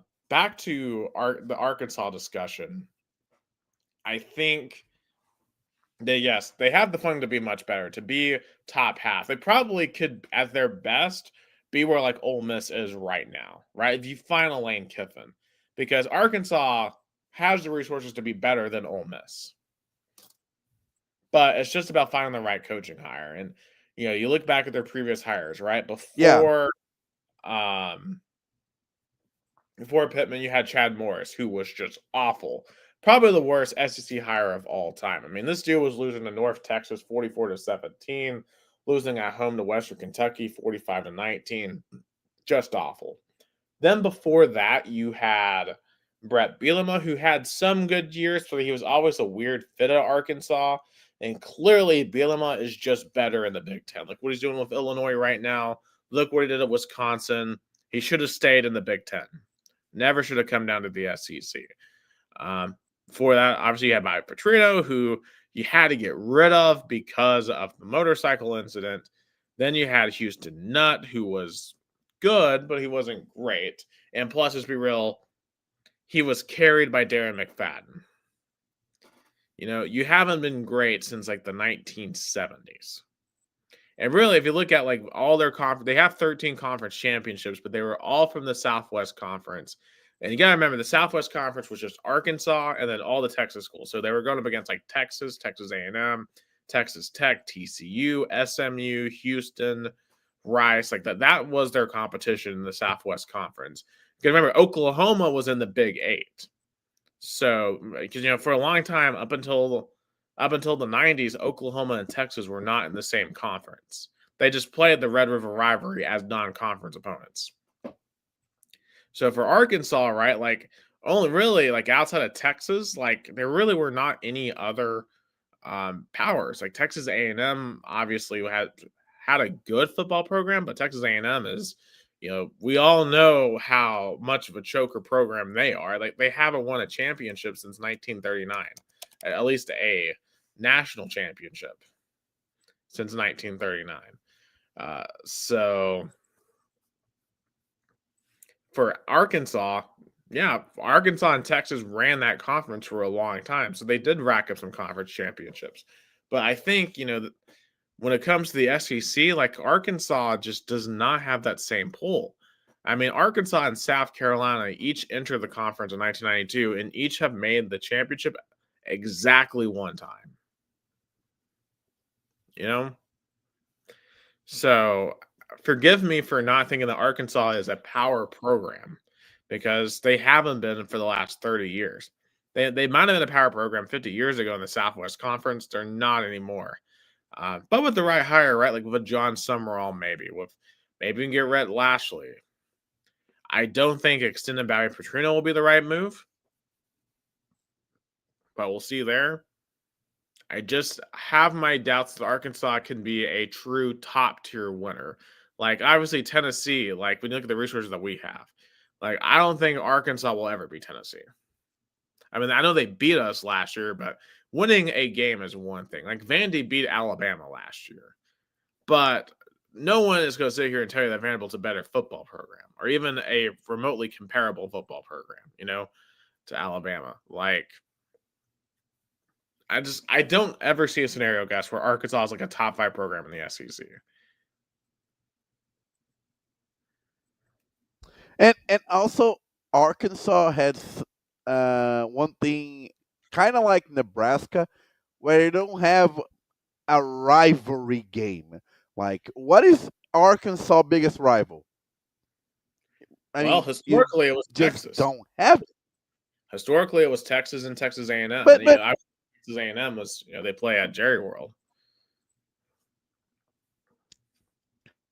But I don't know. I mean, but for me, it have to be a true rivalry game. Has to be a two-way street. What I mean by that, okay, Arkansas fans might think of Texas as a rival, but I think Longhorns have Oklahoma and Texas A&M way above as a rival compared to Arkansas. Yeah, right, 100%. And like obviously, when they moved to the SEC, right, we did the whole battle for the Golden Boot deal with LSU, which is a cool trophy. I don't know if I mean that's a manufacturer that's been that's a rivalry that's been manufactured in the SEC over the past 30 years. And you have this state line deal with Missouri, which that's been manufactured over the past 10 years. So are those really rivalries, or are those the SEC attempting to give Arkansas rivalries? Like, and plus Arkansas, if you think about it too, like they're in the South, kinda, but they're also in the Ozarks, which is kind of more Midwestern. They're not really Midwestern. They're more close to the Great Plains, but they're not really the Great Plains. Like Arkansas is kind of in a no man's land geographically. Yeah, which kind of contributes to the rivalry problem. Kind of like Nebraska in the Big Ten. Like they are in a weird spot. They are close to Iowa, but Iowa schools have their own rivalry. They are definitely not a rival with any. I mean, they play Michigan. We talked about, I think, a couple of episodes ago. Oh, Nebraska, Michigan is a big game, but it's nothing. It's not a rivalry game. So Arkansas and Nebraska. In the old days, Nebraska, Oklahoma was a massive rivalry. In the old days. Yeah, in the old days. In the I call the college football Old Testimony. Uh, The Old uh, Testament. yeah, we have a joke right now in Brazil where like everything there's a what before one period and after a period is the something Old Testimony, like college football in the Old Testimony. I mean, that's a long time ago. That's what I'm It's like saying. Like, literally Nebraska and for Arkansas for example, for the Nebraska. Sooners. Go ahead. Go ahead. Go ahead. Sorry. I'm saying, like, as she's written, like Nebraska has Oklahoma, No, go Arkansas ahead. has. What do you say? I'm saying Nebraska has Oklahoma, Arkansas has Texas. Yeah, Yeah. perfect. Perfect. Perfect. Okay. You know, Arkansas and Texas are in the same conference again after 2, 3 decades, but a rivalry has to be maintained. Like, Texas and Oklahoma, they maintain that rivalry year after year, even though they weren't in the same conference, and then they were, and then they moved together. You know, uh, uh, so then and one, for example, if Nebraska and Oklahoma were this big rivalry, Oklahoma probably would have go with Nebraska to the SEC, not with Texas. When Oklahoma and Texas went together, it showed what a rivalry looks like. You say this rivalry is so important, we need to move conferences together.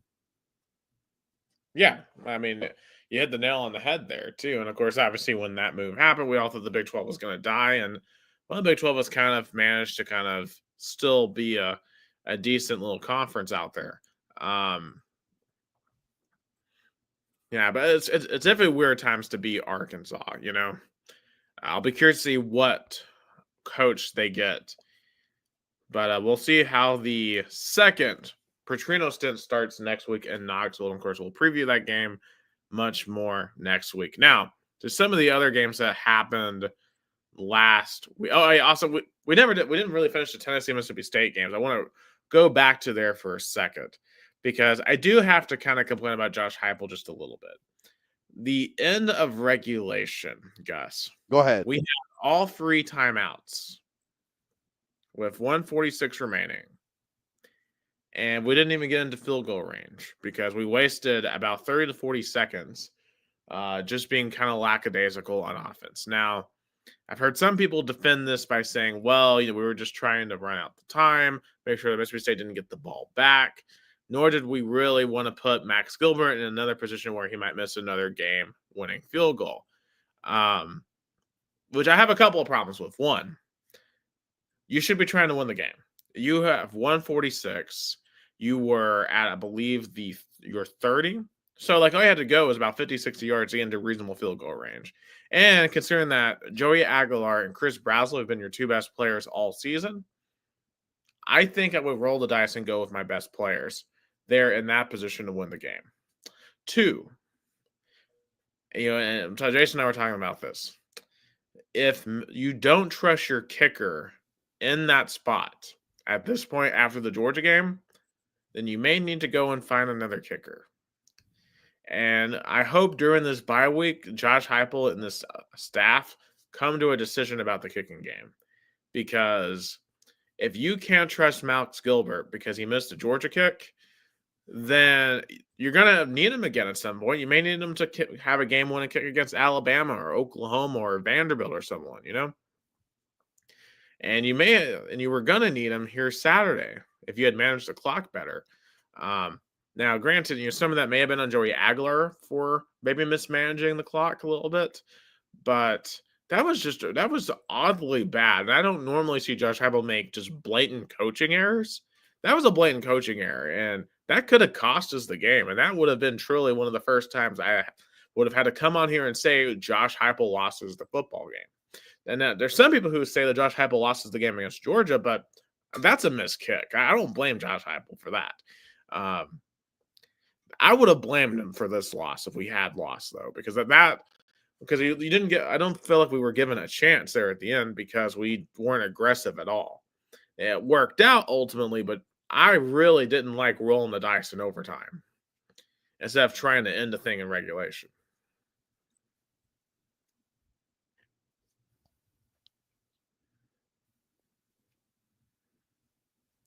Oh yeah, I mean that's a great point, Nick. When you're on the road, you and you have, as you point out, three timeouts and 147, I believe, in the clock. You have to get the game done. I mean, you don't want to go to overtime and give the home team more energy from the crowd to win the game. I agree with you 100%. I think that's the point. And shout out to my friend Maite. She's from Americana, but she is going to Mississippi State, and I'm sorry about your Bulldogs, but go Vols. Hey, hey, like Mississippi State, like they're the one NC team I really don't have any animosity towards at all. Like I have friends that went there. Um, it's a cool school. Like, um, good meteorology program, but hey, business is business, and I hope they do well the rest of the year because obviously I have felt bad for them since the death of Mike Leach because it feels like the program got sent into a tailspin after that, just through a completely tragic circumstance. And it does feel like now they're finally kind of resetting themselves a little bit. So I think they can get to about 6 or 7 wins this year. And get themselves to a bowl game. And I think that was a great step in the right direction for Mississippi State. And hey, the more games they win, the better that would be for Tennessee.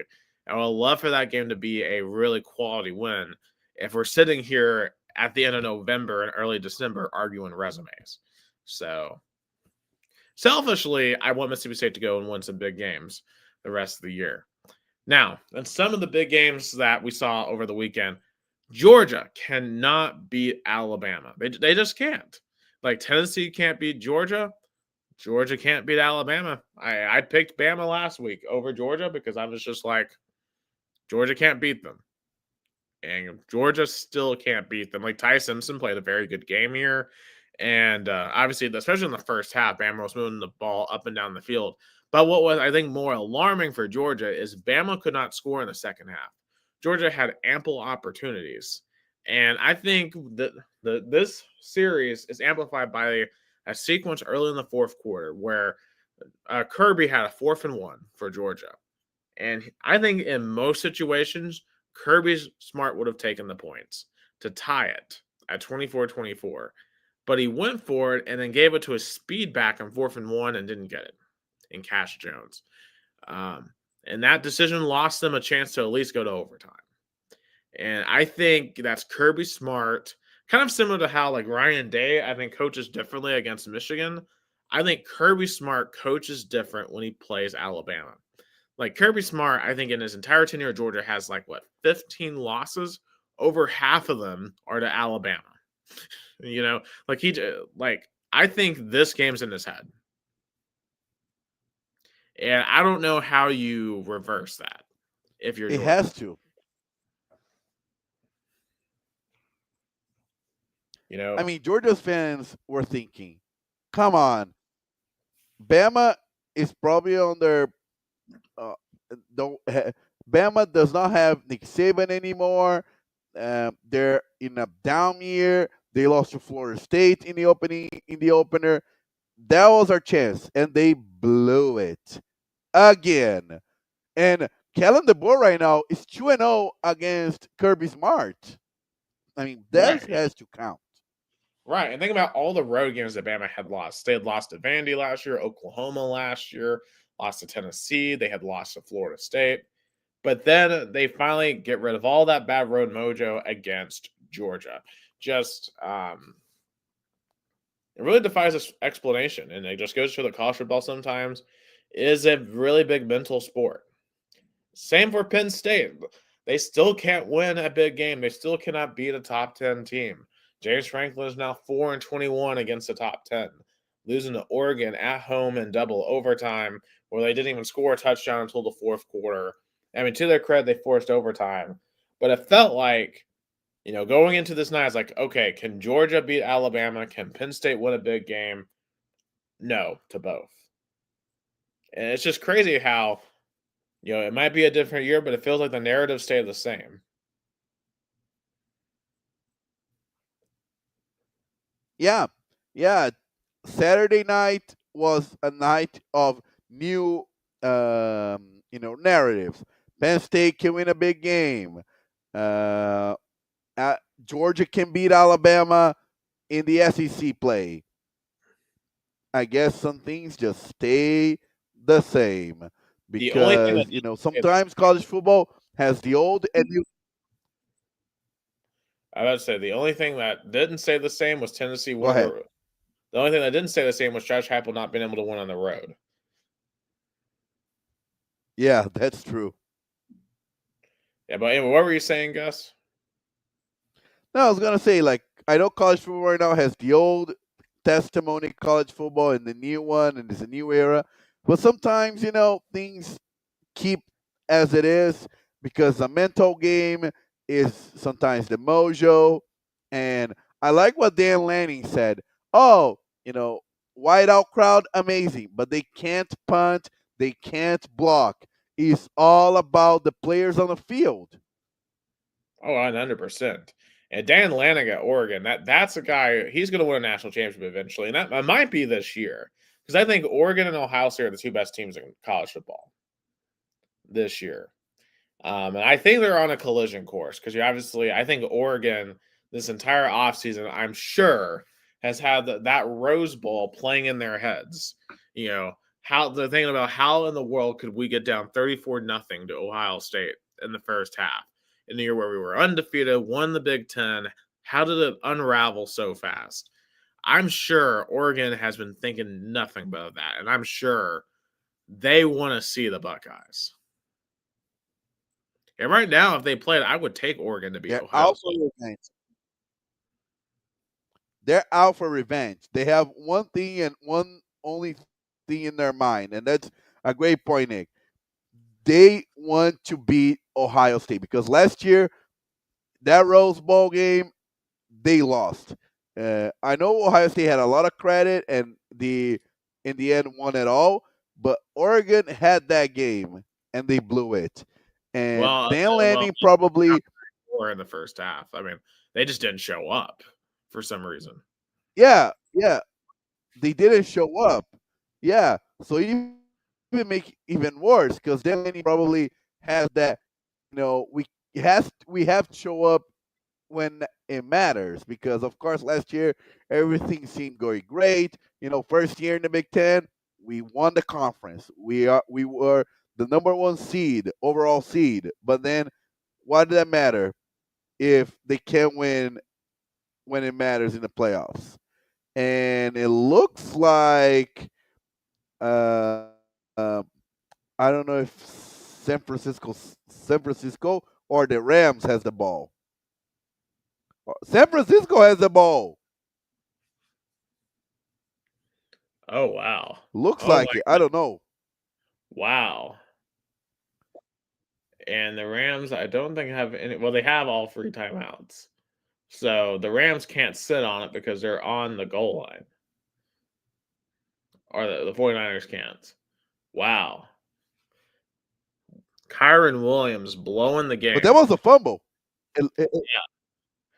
It was crazy. Literally, I had a commenter in here talking about how Kyren Williams. What a tackle by number.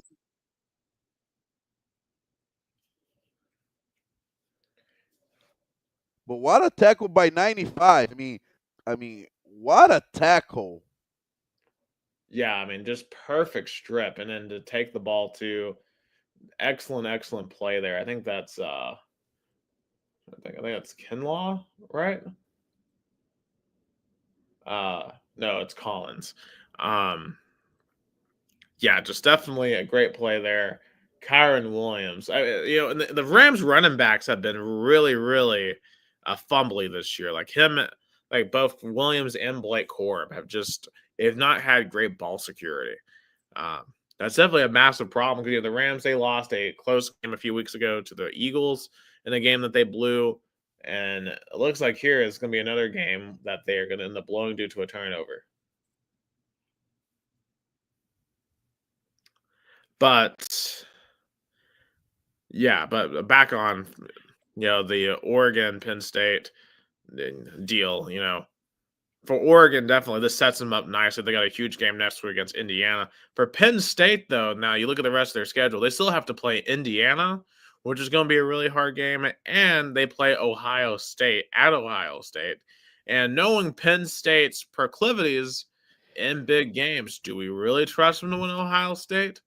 No.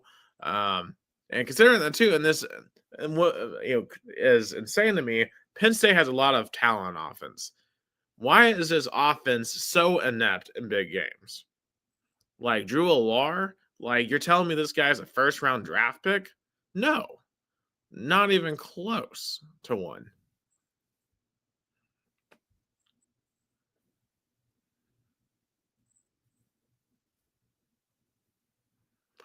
But it's he's going to have to go and beat Indiana or Ohio State, and right now I wouldn't pick Penn State to beat either team. So I think there's serious questions if Penn State's a playoff team. Because remember, Penn State did not play a single P4 team in the non-conference. They played Nevada, Florida Atlantic, and an FCS school. Like, Penn State did not play anyone in the non-con. So I think they need, honestly, a 10-2 Penn State, honestly, arguably, maybe shouldn't even be in with that weak schedule. But then again, like the Big Ten schedule they have is pretty hard. But yeah, they're going to have to beat Indiana or Ohio State. I don't know if that offense I saw will do it. Now, the other big result of the week was Florida State losing on the road at Virginia. Go ahead. No, but my point to Penn State is that if there's one team that James Franklin is able to beat in the biggest part is Ohio State. Remember, and I remember vividly one of the biggest wins during James Franklin tenure at Penn State was against the number 2 Ohio State back in 2016. Absolutely, and since then it's just been one heartbreaking loss after another to where Penn State is they're just so used to it at this point. And I don't know when it's going to change for them, if it's going to change for them. They're still a very good program, they're just not an elite program. Speaking of non-elite program, Florida State losing at Virginia makes you wonder if that opening week win against Alabama was a fluke for Florida State, because they haven't really played anyone since Alabama. They go on the road to Virginia on a Friday night and lose. And what was alarming here for Florida State is they got absolutely bullied on the line of scrimmage. Virginia ran all over the field against Florida State. And I think that's alarming if you're Florida State, because you're about to play a team in Miami that is much more physical than Virginia. And if Virginia can bully you, you don't have much of a chance of winning a championship.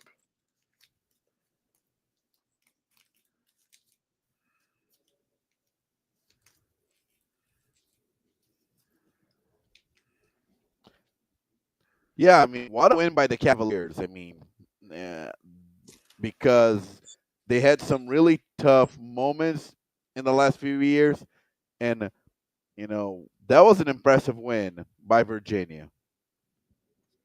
100%. There's other takeaways.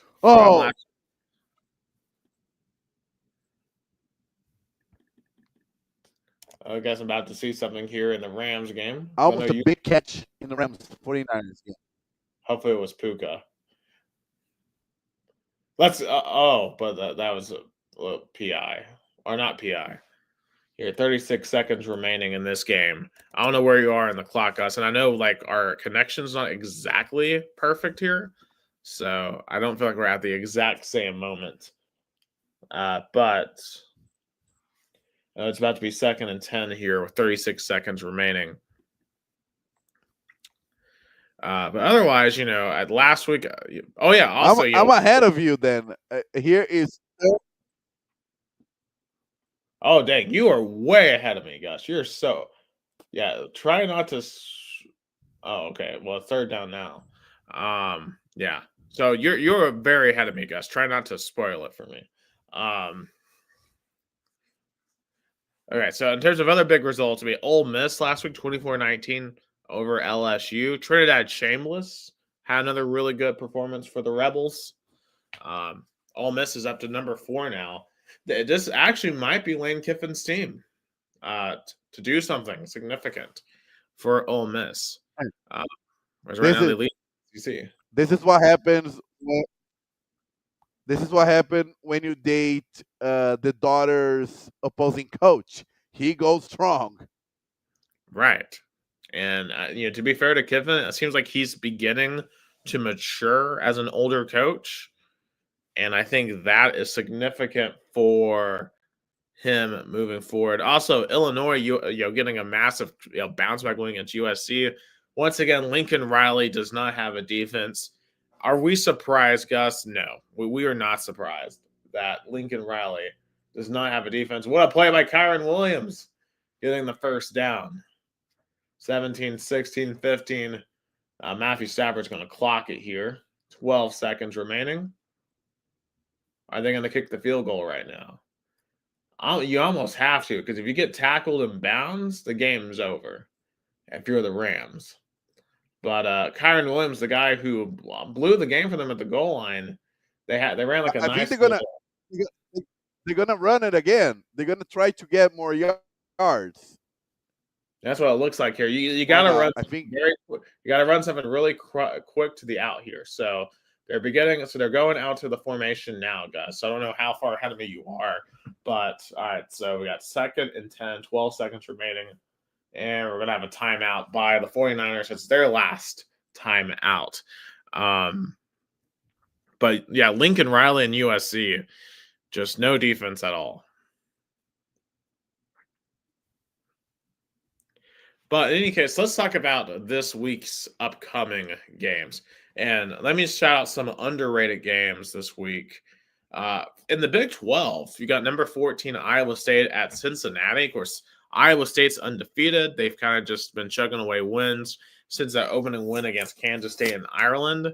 Additionally, you've got the Cincinnati Bearcats, who've only had one loss, that opening season loss against Nebraska, but they got a huge win last week at Kansas. And Cincinnati has a pretty good offense with Brendan Sorsby as their quarterback.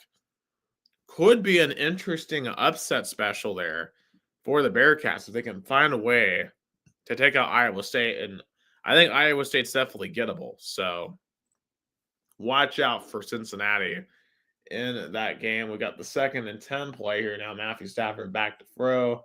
He throws it deep. And throws it deep for Adams, incomplete. And now you have to kick the field goal, I'm assuming. And they're going to. They're going to. It's going to be a 47-yard kick here for the Rams. Can I spoil for you, please? Please don't spoil it for me. Okay.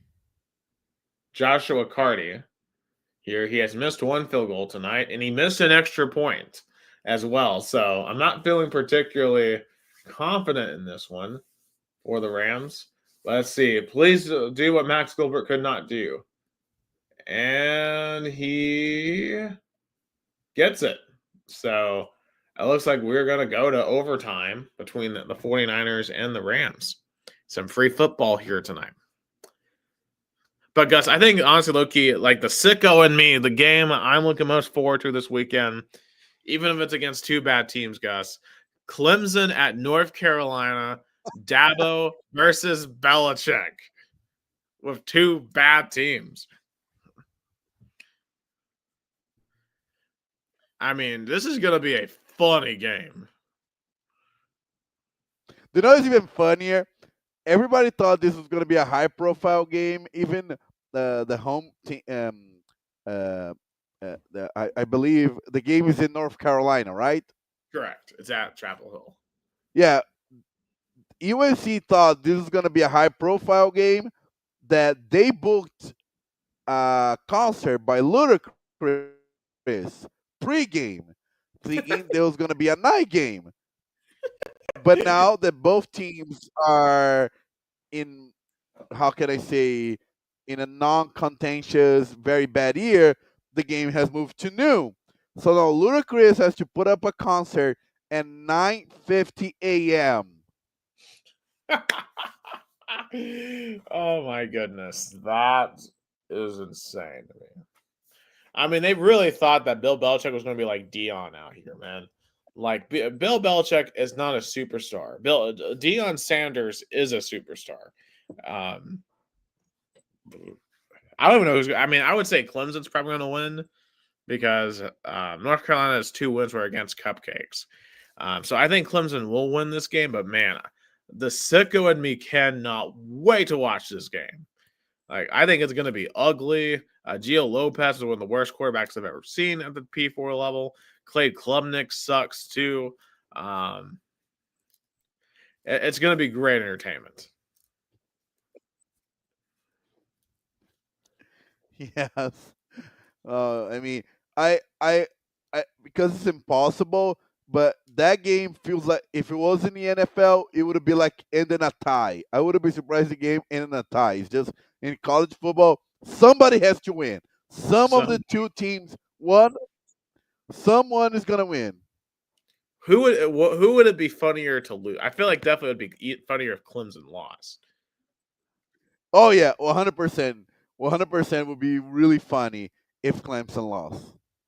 Could you imagine Dabo Swinney's press conference if he loses to Bill Belichick? I would definitely have to find someone or some page to watch it live. That will be a much watch press conference if he loses that game, man. All right, 100%. upset alert. My upset alert for this week is Maryland, undefeated right now over Washington. I think Washington coming off a hard-fought game against Ohio State. I was on 24-6, and I got to go all the way across the country from Seattle to the Washington, D.C. area to play Maryland. And this is an early kick, too. I like the Terrapins to pull off this upset. I can see that. Do you have an upset pick for this week? Let me check because I did not open the test because my internet tonight is not, helping me so far. Right. And they're actually a game going on right now. It's Sam Houston State at New Mexico State, who plays Tennessee in November. New Mexico State's leading 13-10. So it does not sound like a very exciting game there in Las Cruces. I'll tell you, it's not going to be Kentucky at Georgia. I can tell you that much. Kentucky might be the worst team in the SEC. But my upset alert is Purdue beating Illinois. Ooh, I could see that. I really could see that. Illinois, the last time they went on the road, was not good. And of course, they're coming off a really emotional win at home against USC. And I do think Purdue is better this year. Under first-year coach Barry Odom, they're going to upset someone. I like that pick. Noon game in West Lafayette. I like that pick.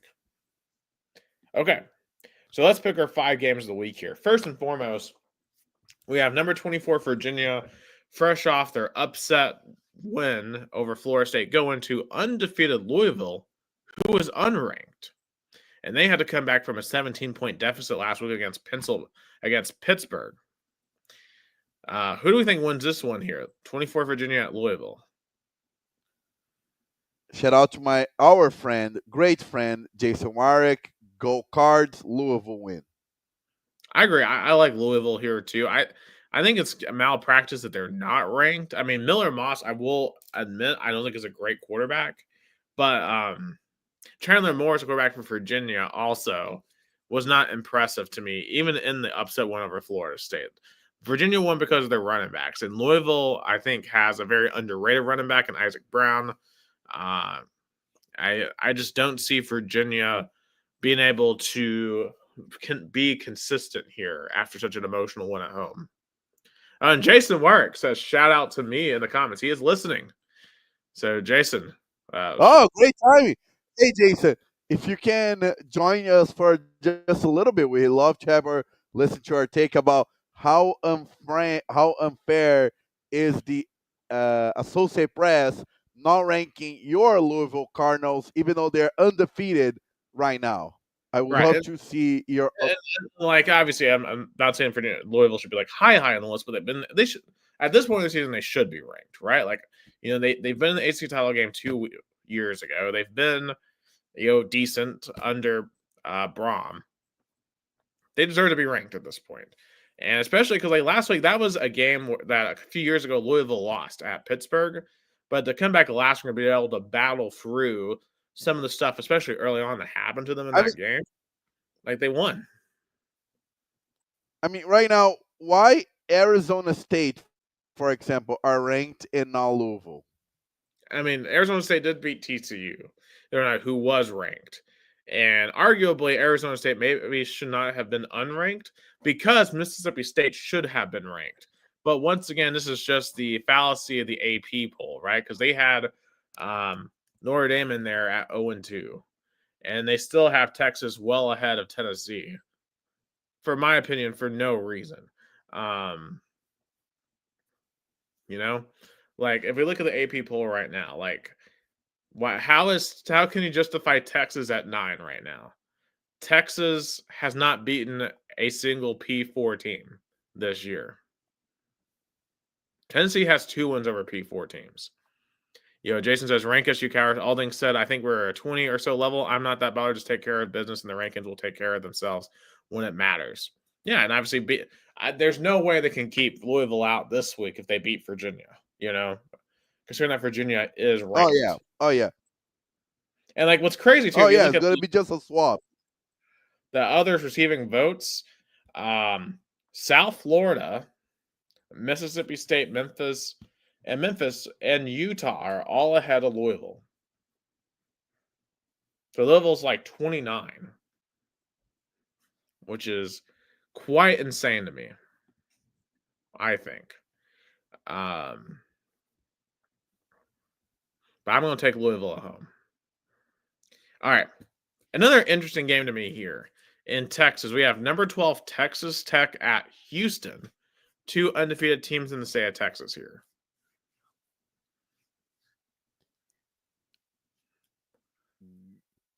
I'm going to go with Texas Tech. I agree. I take Texas Tech too. I mean, Houston is undefeated. Their best wins were against Colorado in week 2, who's not a very good team this year. And Houston barely escaped Corvallis last week against Oregon State. I think Houston's definitely improved from last year. I don't think they're great. Texas Tech is much better. I think Texas Tech is going to be the best team in the Big 12. I'm going to take the Red Raiders. Jason says, I don't think it's that insane that Louisville's unranked. We might win, but we aren't that good friends. I mean, fair enough. But hey, you got to reward wins and losses. So certainly whoever wins Virginia Louisville will be ranked. So definitely a big game there in Papa John's Cardinal Stadium. Now, a game that I think preseason we all thought was going to be massive. Number 9 Texas at Florida. Talk about a game that lost its luster in September. So much so. And not only by the Gators.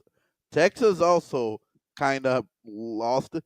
I mean, it's going to be destruction by Texas. It's going to be another episode of Billy Napier's final chapter as the Gators head coach. Because I'm calling this season for the Gators as the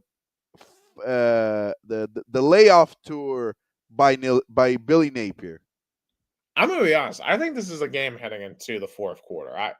Because the thing is, Florida's defense has been really good this year. It's just the problem is they have no offense. And DJ Lagway has been horrifically bad. Unforgivably bad. Like, there was a lot of hope for DJ Lagway, and it just has not played out well at all for the Florida Gators. And ultimately, Texas' defense is really, really good, and Florida's going to struggle to move the ball here. But I think Arch Manning and Texas are going to struggle to move the ball too, because I've not seen anything from Arch that really impresses me. But ultimately, Texas has more talent here, and that's going to win out. Even in the swamp, I do think the Longhorns will get it done And Florida will drop to 1-4 here, and Florida goes to Texas A&M next week, uh, which means there's a chance it could be 1-5 in 2 weeks, playing Mississippi State at home. So just yeah, it's only going to get worse for Billy Napier. And San Francisco has hit a field goal to take a 26-23 lead in overtime. So the Rams now get the ball where they're going to have to go hit a field goal or score a touchdown to win the game. Okay, so now let's get into the 2 ranked games. And first, we've got number 16 Vanderbilt heading to number 10 Alabama. I think this is probably the biggest game in Vanderbilt school history, at least in the modern era.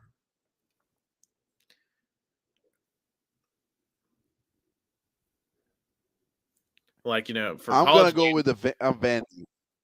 Ooh, you're going with Vandy on the road. Go ahead. Back. But, I guess in the context of this game to me, if Vanderbilt wins this game, all of a sudden, they're no longer just, they're Vandy, They oh crap, they just beat Bama for the second straight time and are 6-0. We might have to start actually taking them seriously as a legit contender. That's what's on the line here. Like Diego Pavia being a serious Heisman contender. That's on the line here. With that being said, Bama, I think they overlooked Vandy last year. I don't think they were mentally ready for this game. And obviously, they had just beaten Georgia last year when they went to Nashville and lost that game. But for Kalen DeBoer, this game's at home. The crowd's going to be fired up because Alabama fans have been waiting for a year to get revenge against Vanderbilt. This team has been waiting for a year to get revenge against Vanderbilt because that's where the season started to go off the rails for Bama last year was against Vanderbilt. I think Tyson's is playing at a very high level right now. I think this defense is playing very well.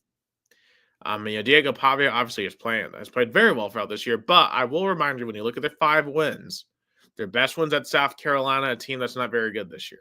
Their other P4 win was at Virginia Tech, a team that's fired their coach. Vanderbilt has not been a good team yet. Oh, what a big hit. Big play for Matthew Stafford to Tutu Atwell. And the Rams are in the red zone, have a chance to win the game. What a catch. I had to hold my thoughts, Nick, because I'm ahead of you, but wow. Yeah, Tutu Atwell, the speedster. He's had some big catches too on Sunday against the Colts. He's definitely been playing well here. Obviously Puka Nacua and Devontae Adams are the 2 best receivers on the Rams, but Tutu Atwell, he's certainly carving himself out a role in that offense. Stafford throwing the ball downfield. Is that the game? No, incomplete. 2nd and 10. Yeah, but personally, I think Bama wins here, and I think they're going to cover. I really think Bama is going to come out here to prove a point. And ultimately, as good as Vandy has been so far, they don't have the talent to play with Bama if Bama comes out and plays well. And it will take some superhero theatrics from Diego Pavia. And really the ugly secret when it comes to Pavia is, yes, he's good, but come on, guys, he's not great. And when you actually show up and play well, Bama will win this game, I think. Nick, how bad is gonna look for Tennessee if Vandy wins this game? We've beaten Bama 2 of the last 3 years. I think but we didn't beat in Tuscaloosa for a long time. We'll have a chance in 2 weeks if Vandy goes in there and wins. I don't think I'm really concerned about that aspect of it because we get to go in Tuscaloosa ourselves in 2 weeks. Now, if Vandy beat Georgia, that would be a different discussion. But we'll certainly have to see. But I just don't think Vanderbilt's going to do this twice. Like if Vandy does it twice, I will come on here next podcast and admit I was wrong and proclaim Vandy a legit SEC and national title contender. Or at least playoff contender. Because at that point, they will have earned it to me.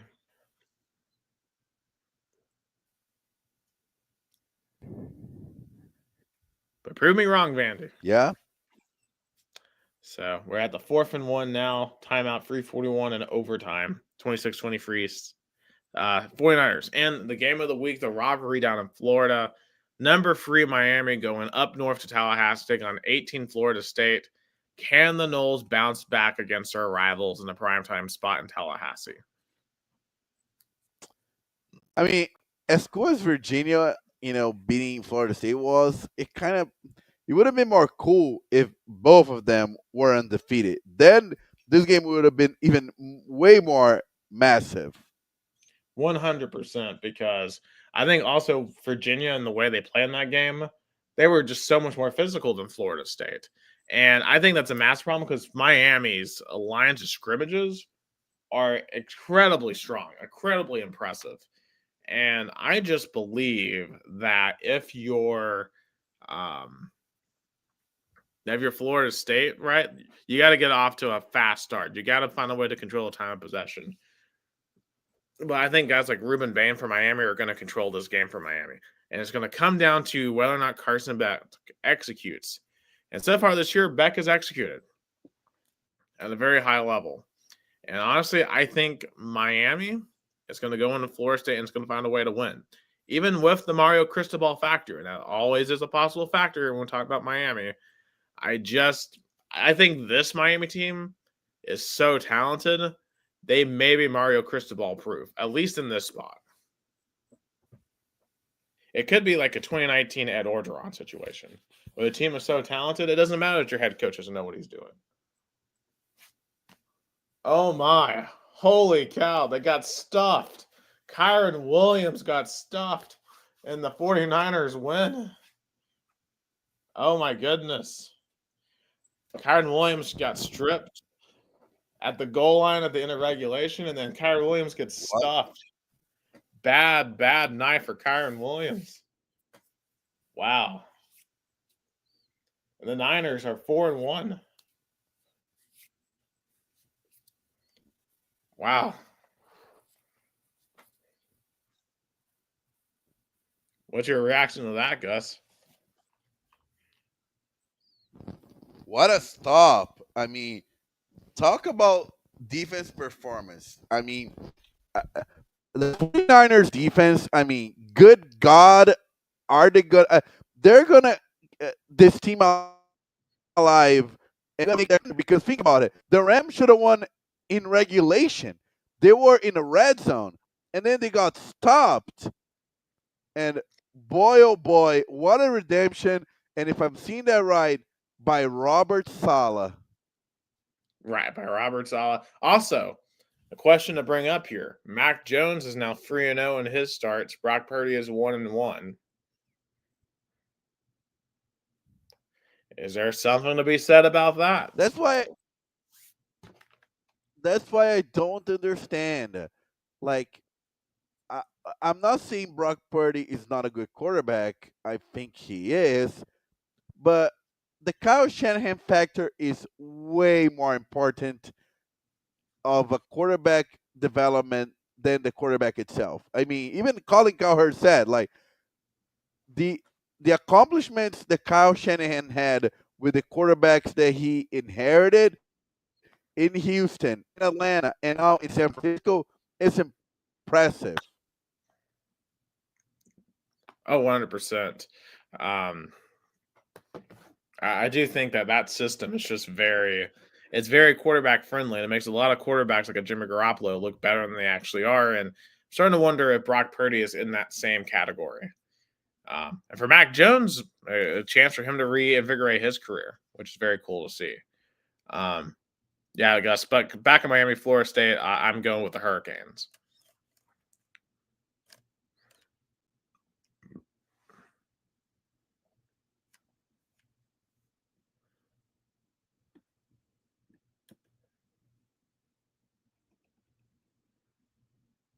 I don't know if he can hear me or not. He may have frozen up. He did freeze up. Okay, so he did freeze up. Hopefully, he'll be back with us here momentarily. Real quick, while we're still on college sports, I do want to shout Bruce Pearl retiring. We did. I don't think we mentioned him last week. He retired at Auburn, and it seemed like he was going to retire to perhaps run for the Senate race. Although he has come out and said since that he's not going to. Of course, the timing is weird. Just 2 months before the season. His son now is the head coach at Auburn, which may have played into the factor. I would almost guarantee that did. But weird timing aside, right? Obviously, great career both at Tennessee and Auburn. We took Auburn to 2 Final Fours. Should have taken us to a Final Four, and I would have ultimately done so if Aaron Kraft hadn't snitched on a barbecue back in 2011, which would be completely legal now. But anyway, like obviously, great career. Hope he enjoys retirement. The question is, could he have gone to the Senate race in Alabama against Paul Feinbaum, of all people? He's coming out this week and saying that he's considering it. And definitely Paul Feinbaum, a legend in the sports talk show radio game on the SEC network. I'm back. Yeah. So it seems like Gus has gone to the phone. Because my computer was acting weird. And then after the 49ers Rams game was done, and I was like, okay, now I can sit back and, do it with my phone because the games are over. Right. So Gus, I just quickly went over the Miami, Florida State. What was your pick on Miami, Florida State? You make a great point. Even though there's the Mario Cristobal factor, Miami's team is too good to lose to this Florida State. Give me the Hurricanes. Yeah. Also, I just went to Bruce Pearl real quick. Just obviously has a great legacy. The timing was kind of weird. With making sure that his son got the job. But, and to me, I was first thinking like, well, he's doing that to run for Senate. But he's come out and said he's not going to run for Senate. I guess he just decided he was done. But otherwise, definitely, what is his ultimate legacy though as a college basketball coach? Because obviously, he never won a championship, but I mean, he took non-traditional programs like Auburn, like Tennessee, to heights they had never been to before. Yeah, I think in SEC he's one of the best, alongside Calipari and Rick Barnes. I mean, probably he should have stayed longer at Tennessee, especially with what he did in the late 2000s, early 2010s, and great legacy in college basketball. And it's so funny, this new trend of family tree in coaching, not only in college basketball. I mean, you see in college football, Belichick's sons work with him in New England, now in North Carolina. In soccer, for example, Ramon Diaz, current international coach, former Corinthians coach, has his son as his assistant. Carlo Ancelotti, former Real Madrid, current Brazil national team head coach, has his son coaching with Botafogo. I mean, just interesting trend, and now Auburn follow it, getting Bruce Pearl's son as their coach. Yeah. But obviously, even with his legacy at Tennessee, I mean, Rick Barnes has still supplanted him at this point as the best Tennessee basketball coach. But obviously, Bruce Pearl will be more remembered, I think, for Auburn than he will be for Tennessee at this point in his life and his career.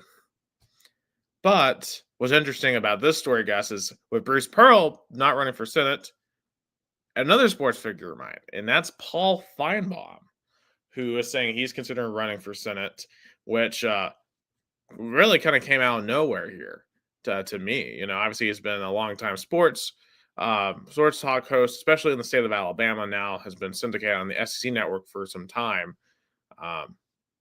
It's just fascinating the amount of sports figures that are getting into politics, right? Like you've got Derek Dooley over in Georgia who's running for Senate over there. Of course, that follows Herschel Walker running 4 years ago.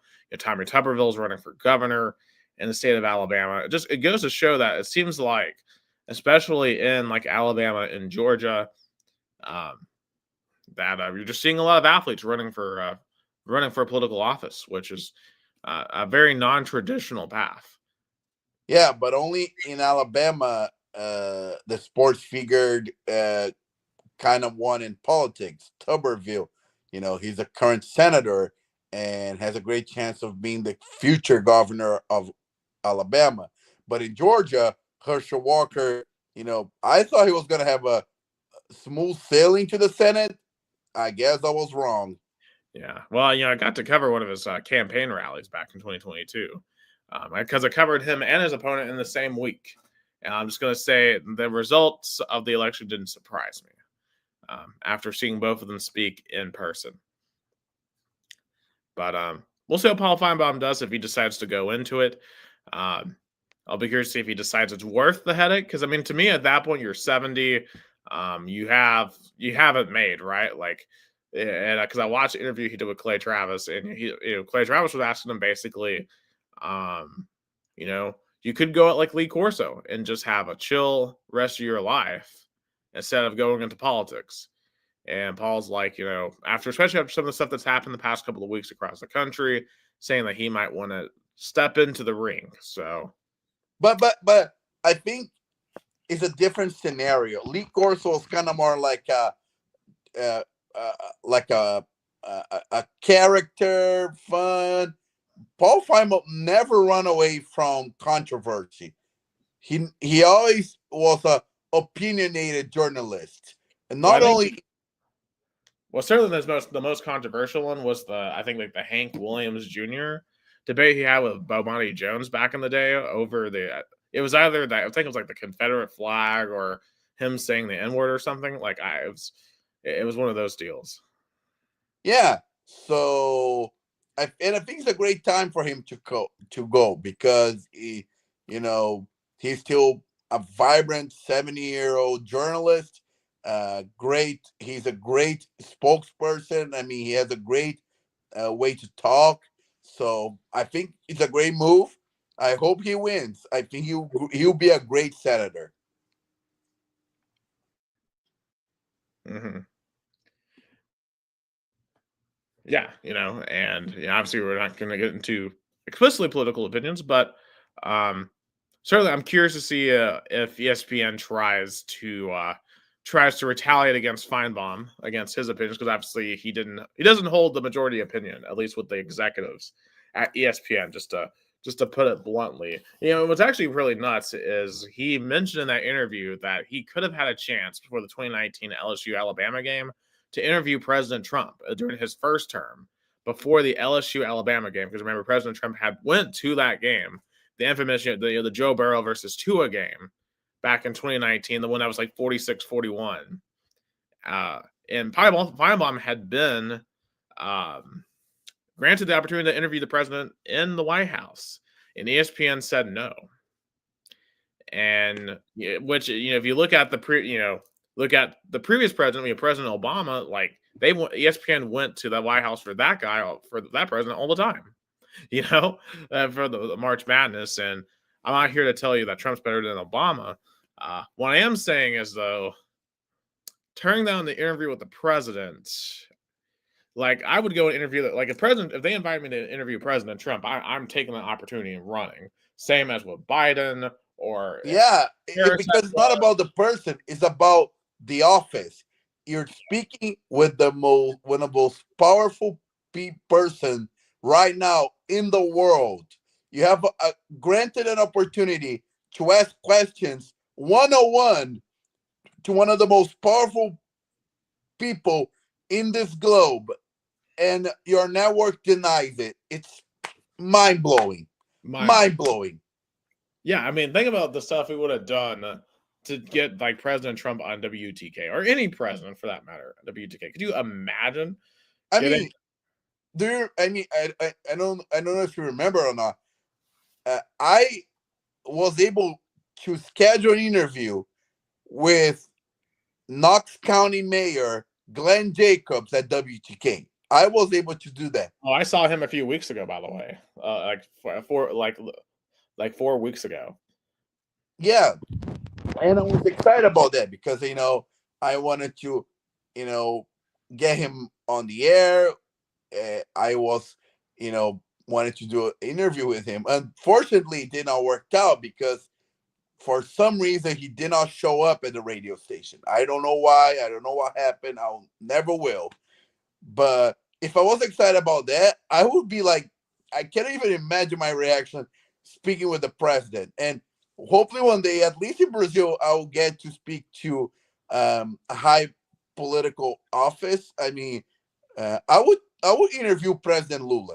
As much as I disagree with his beliefs, with his policies, I will go and interview President Lula, and I'll be very respectful, have a really professional interview. Yeah, and that's what you have to do.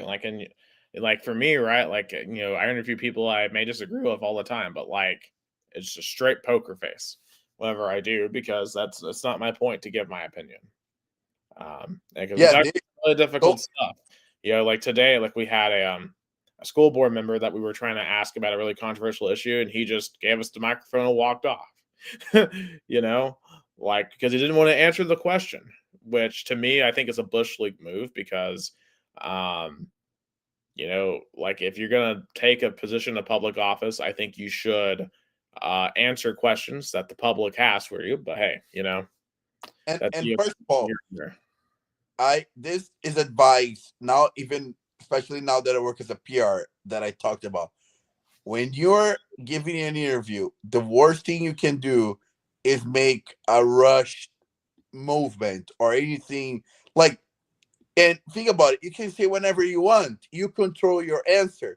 If somebody asks a tough question, you can just give like Bill Belichick. Bill Belichick is amazing about that. I mean, the media hates him, but he answers it. Right. Answering questions is certainly big, and we're kind of going off track here. I know. But yeah, we're curious to see what Feinbaum decides to do, and if he does leave, then who fills the spot in SEC Nation, and what does the SEC Network do with that particular time slot? Because obviously he wouldn't be able to continue his radio show and be senator in the state of Alabama. And I would imagine because he said he's going to run as a Republican, which I'll be honest, I would have guessed he was a Democrat, but that's what. But hey, it's a testament to him though. You couldn't tell what his political opinions were, so testament to him to be able to keep sports and politics apart for so long. But we'll see what happens. But it sounds like Bruce Pearl isn't going to run, and Paul Feinbaum might run. So going to be fascinating to see what happens there. Okay. Finally, we reached the NFL after almost 2.5 hours because we've been talking about it. Yeah, I was gonna say we might have to speed up a little things. I mean, what episode? I mean, that's what happens in October, but yeah, we're kind of getting late. Of course, yeah. So obviously, we just watched the Rams 49ers, that crazy game there. Obviously, Titans are just awful. They're still bad. They're still winless 0-4. Cam, did you see the Cam Ward rant where he was like, "I'm gonna keep it a buck, we ass." We've lost a quarter of our effing games. Like, I'm glad somebody cares. I'm glad somebody feels the way we do. I mean, and that's the thing. Cam Ward, I don't blame any of this on him. He didn't play good. He played terrible. But I don't think it's his fault, Gus. I really don't. The coaching here is god awful. And the fact that Brian Callahan is still employed is insane to me. Oh, I mean, Brian Callahan, I mean, the fact that he is still on the sidelines with the Tennessee Titans, the way the team has been playing, is just show that the incompetence and ineptitude of Titans ownership. Yeah, Amy Adams Strunk needs to divest. She needs to give control to someone else or sell. It's rot. It's just internal rot. And I would honestly, I would advise every Titans fan to boycott until serious changes are made. Yeah, like do like a campaign of no show up, Yeah. Like just don't show up. I mean, I know people that have like season tickets and all will see this as a loss, but you know what? Even better, show up in the parking lot. People, do you know what I would do? Like in Nissan Stadium is very possible. Do like a big hug around the stadium. Every Titans fan like put their arms together, like around the stadium. Yeah, I mean, it's just, I mean, something. We should do something. I mean, we're by far the worst team in the league. This is one of the worst NFL teams I've ever seen. I think that they might go in 17, honestly. Just every other team has shown competitive fight this year, except for the Titans. It's pathetic. Yeah, even my New York Jets, which lost again in Florida now versus the Miami Dolphins, they were one field goal away of beating the Tampa Bay Buccaneers. I was there. They put up a fight in that game. Right. Even though the Saints played the Bills pretty tough the other day. And they're, winless. Yeah. So I get you, Nick. That's a fair point. There's different 0-4s. Right. And there's just no hope for the Titans. Like, nothing has gotten better over 4 games. The only bright spot here is Jeff Simmons. And that's the only bright spot. Jeff Simmons is playing great, but literally everyone else on the team is not playing great. Also, I think the story of this week is just all the freaking injuries, Gus. Like Tyreek Hill, Malik Neighbors, Lamar Jackson. Just, I don't know what's going on. Like, I mean, and I know there's always injuries. It's football. But it feels like this year, for some reason, just feels like there's more than usual. At least the high-profile players. I mean, in Brazil, at least, there's been a lot of injuries as well in Brazilian soccer. And the reason a lot of people are saying is because of bad quality of the field, of play. Maybe in the NFL, something like that, or do you think it's overstretch? Well, I do think, in the case of the MetLife Stadium where you had the injury to Malik Neighbors, that's artificial turf, and we've seen several high-profile receivers go down there, especially like Odell Beckham, for example. I think there's something to the artificial turf and injuries. Yeah, I think it's so funny. That's the biggest debate right now in Brazilian soccer: artificial turf versus natural grass.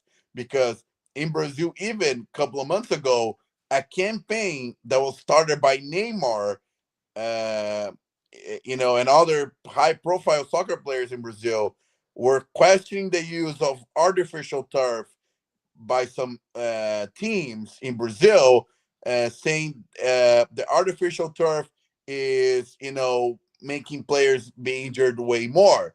And I guess in the NFL, that's a good point too. Yeah. But anyway, we'll see. Obviously, Hill and Neighbors will not come back this year. For Tyreek Hill, this feels like this could be career, well, not necessarily career ending, but I think this ends his turn as a star receiver. I don't see how he's going to be anything more than a role player after this. Now, Malik Neighbors is so young; he's only his second year. I think he could come back.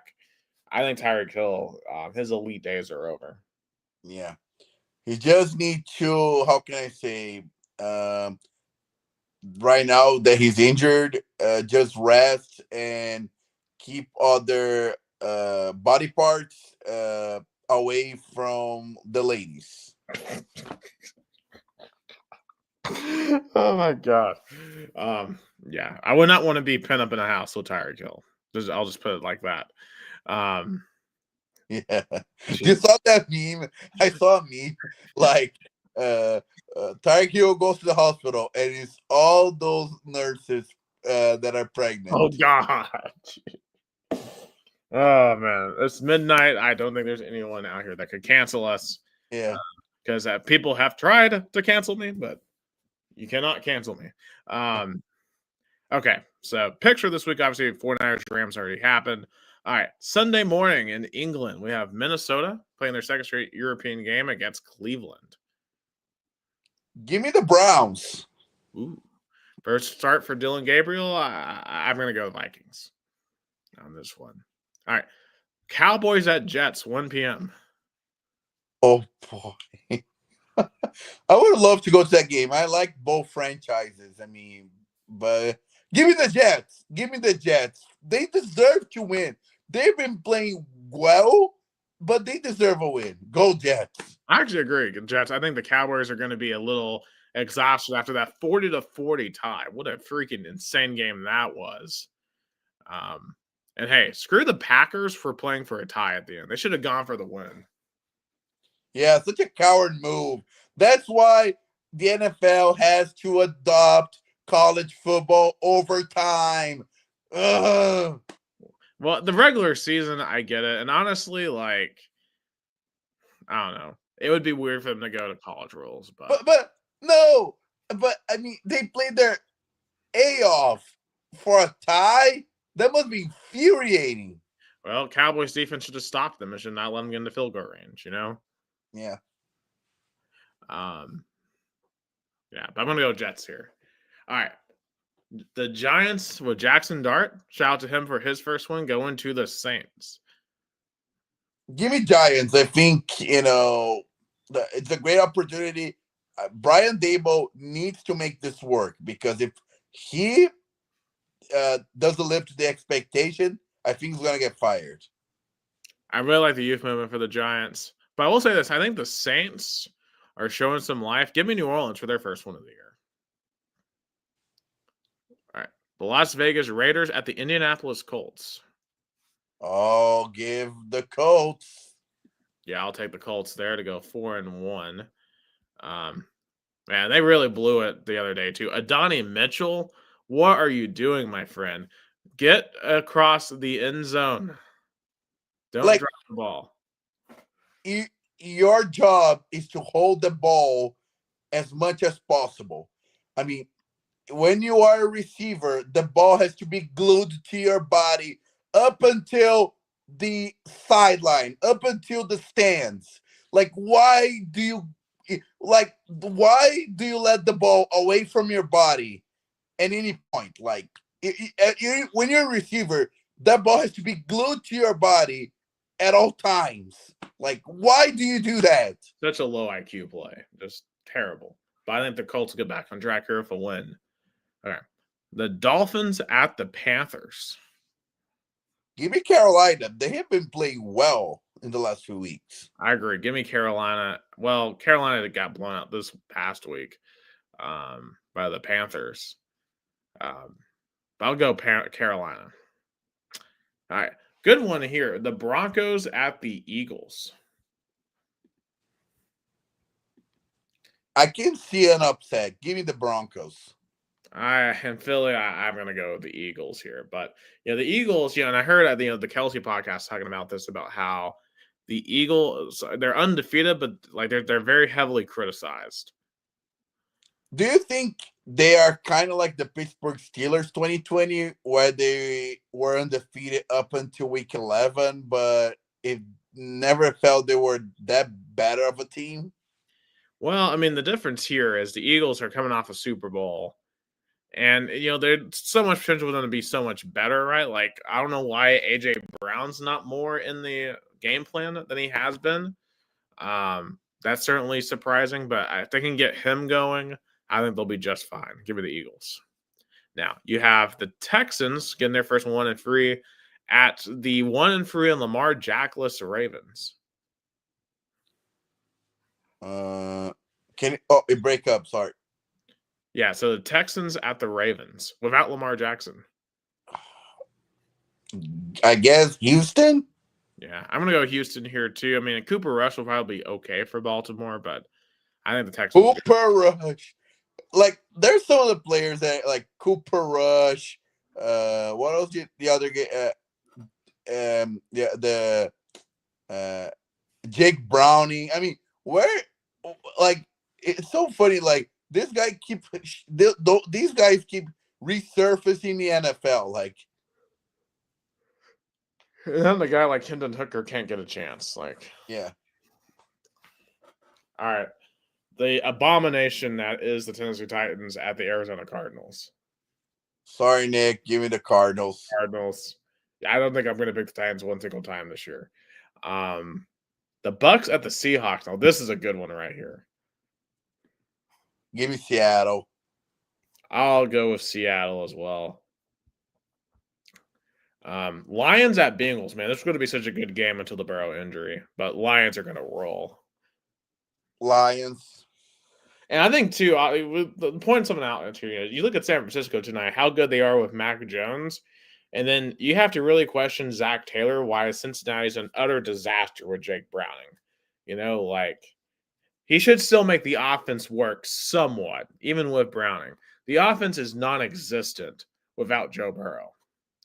It's an indictment of Zach Taylor. I think he'll get fired at the end of the season. Yeah. I mean, you're wasting Joe Burrow is what's going on.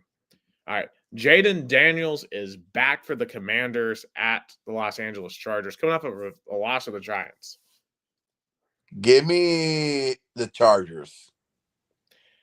I'm going to go Commanders. Give me Daniels in his first start back. All right, Mike Vrabel and the Patriots go to Buffalo for Sunday Night Football. Patriots-Bills. I think it's going to be a hard-pounding game. Give me the Bills. Yeah, I'll take the Bills at home, but Mike Vrabel's going to make that uncomfortable. And then Monday night, talk about I think this is the biggest home game for the Jacksonville since their playoff. A few years ago, the Chiefs at the Chargers, or the Chiefs at the Jaguars, Monday Night Football.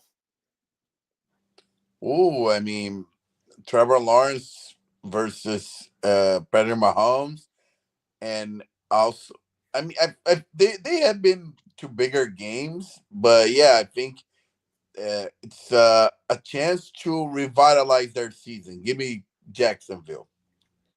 I'm going to go Kansas City. I think Kansas City started to find out something last week. They've got Rashee Rice coming back. They've got Xavier Worthy that's back from injury. The Chiefs are about to take off. I think they're going to take off here with a win.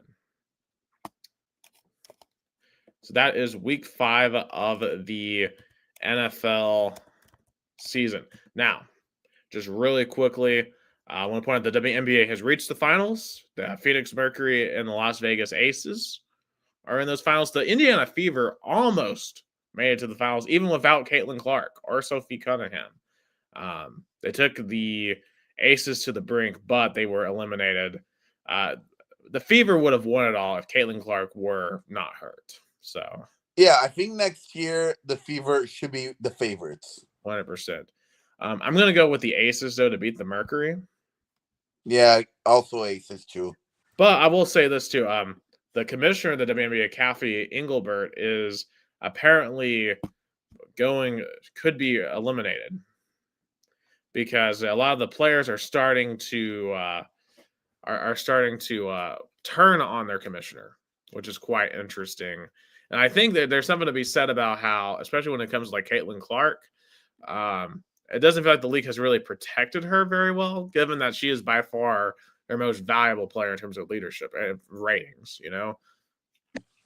Yeah, and Sophie Kinahan, too, another star, voiced out her disappointment to the WNBA commissioner. Yeah. So I think that because the WNBA is smart, right? You want Caitlin Clark to be healthy. And you could have had Caitlin Clark in the WNBA finals. Think about how crowded this time of year is, right? You've got football, you've got MLB. And if you're WNBA, right, you need your superstar, and they don't right now. That's what I understand. Why the WNBA season does not wrap up in July and August. Like, why? It would have been so. Imagine if this finals were in July and August. It would have way bigger impact. Yeah, absolutely. Like, they need to start the season a little bit earlier. I mean, I get, right, you'd have to work around the NBA a little bit more with that, but, like, you can figure it out, like, no problem. I mean, think about NBA teams are sharing the arenas with NHL teams all the time. It's, you can make it work. And the WNBA needs to go to a time of the year where they're not going to have competition. The WNBA is never going to be able to compete with the NFL or with baseball. Yeah. So with a new commissioner, hopefully they're able to do some more. I think the WNBA has some serious potential. They need better leadership. And the last American thing I'll comment on, Chase Elliott won at Kansas in a wild race. Really what it comes down to here is Denny Hamlin screwed himself, screwed his teammate and Bubba Wallace. The car he literally owns. Threw his car in a turn free the last lap, put them both in the wall. Chase Elliott comes by both and wins. Just a really dumb move by Denny Hamlin, screwing his teams out of a win there. They are going to go to the Charlotte Rebel this week, the last one of the round of 12, as we are still waiting on whether or not they're officially going to get rid of the playoffs next year, which I am really hoping for, because playoffs have no place in racing, Gus. No place at all. What is going on in Brazil? No, and before Brazil, we have another American topic, and shout out to Nashville Soccer Club, the first ever professional trophy by a Tennessee Pro franchise. What did they win? The U.S. Open Cup. The infamous U.S. Open Cup. And they went on the road in Austin, Texas to beat Austin FC 2-1. What a game. Celebrating Tennessee's first ever professional sports title. What a win. Congratulations to Nashville SC winning the 2025 U.S. Open Cup champions. They're going to be in the CONCACAF Champions League. Hopefully, we might see Nashville SC going into the FIFA Club World Cup, the next one in 2030. They have a chance. They're going to be next year in the CONCACAF Champions League. But congratulations to Nashville. What a win on the road against another kind of new franchise, Austin. What a win, 2-1 on the road. Congrats, right, Nick? Honestly, I didn't hear that, but hey, congratulations to them. I've not seen anyone talk about it. Yeah, we just kind of, I thought it was going to be more repercussions, especially in a city like Chattanooga, that kind of breeds, live soccer. But, anyway, congratulations to Nashville. Fun fact as well, Chattanooga FC had to go to Metro Atlanta to play the Atlanta United 2 for 20 minutes because their game had to be rescheduled because of a rain when they were in the 70th minute, which is a fun fact. But I know we're getting to a lot of we're in a 2 hours 40 minutes, so we're going to be making it quick. So let's go to Brazil. Brazilian Championship Week 26. We had a big match tonight. The first place Flamengo versus third place Cruzeiro was a tough battle, 0-0. I kind of expect that when you have a high profile game, teams tend to kind of don't want to risk losing. 0-0. Palmeiras, another big win, 3-0 against Vasco. Feels like Palmeiras on the right track. I think Abel Ferreira again found the ideal formation. I think Palmeiras is definitely going to win a title this year. Brazilian Championship or Libertadores. One of those two titles are going to be with Palmeiras. And last but not least, in Brazil, and yesterday, the Brazilian Conference, the Brazilian Confederation kind of set up the calendar year for next year. I didn't like it because it looks like CBF, the Brazilian Confederation, is really gonna make it smaller and smaller terms for the state championships for the first division. They're only gonna have 11 dates, so it's gonna be a really short. For example, the Paulista Championship first division is only gonna have 11 games. So it's going to be one of the shortest of all time. I understand the move because in this current world of soccer, regional competitions feels outdated. I understand that. I get it. But there's got to be a work between the Brazilian Confederation, state federations to be like, okay, the big teams, the teams in the first division has to play fewer games, but we have to make a way for the little teams like Rio Branco, like all those teams that kind of have employ a lot of people to be able to have a calendar year as well to play 8, 9, 10 months and not only 3 months. Yeah, absolutely. Because it's, I just, from the outside, it's like for Rio Branco, like there's so much revenue you could be making if there were a more equitable schedule. Yeah, that's. I mean, the big point that I feel like it's unnerving me is that, okay, Brazilian Confederation, I know you have to, work and think about it more in the big teams, but you have. I would love to see the Brazilian Confederation say, okay, state championship, state federations, you need to make at least all your pro teams needs to play at least, let's say, 20, 30, or 40 games per season. Like, find a way for the teams in the lower divisions or in the lower leagues to play more and the big teams to play less. That's the goal should be. And that's it for Brazilian soccer. And wow, what a pod. Absolutely. 2 hours and 45 minutes. It's been a while since we've had one for this long, but hey, it's October, one of the busiest sports times of the year. This is the time of the year that we live for with football and baseball playoffs and everything else. For Gus Tomaselli, I'm Nick Hill. Thank you so much for watching us here on Two Countries to America's All Sports. Have a great weekend.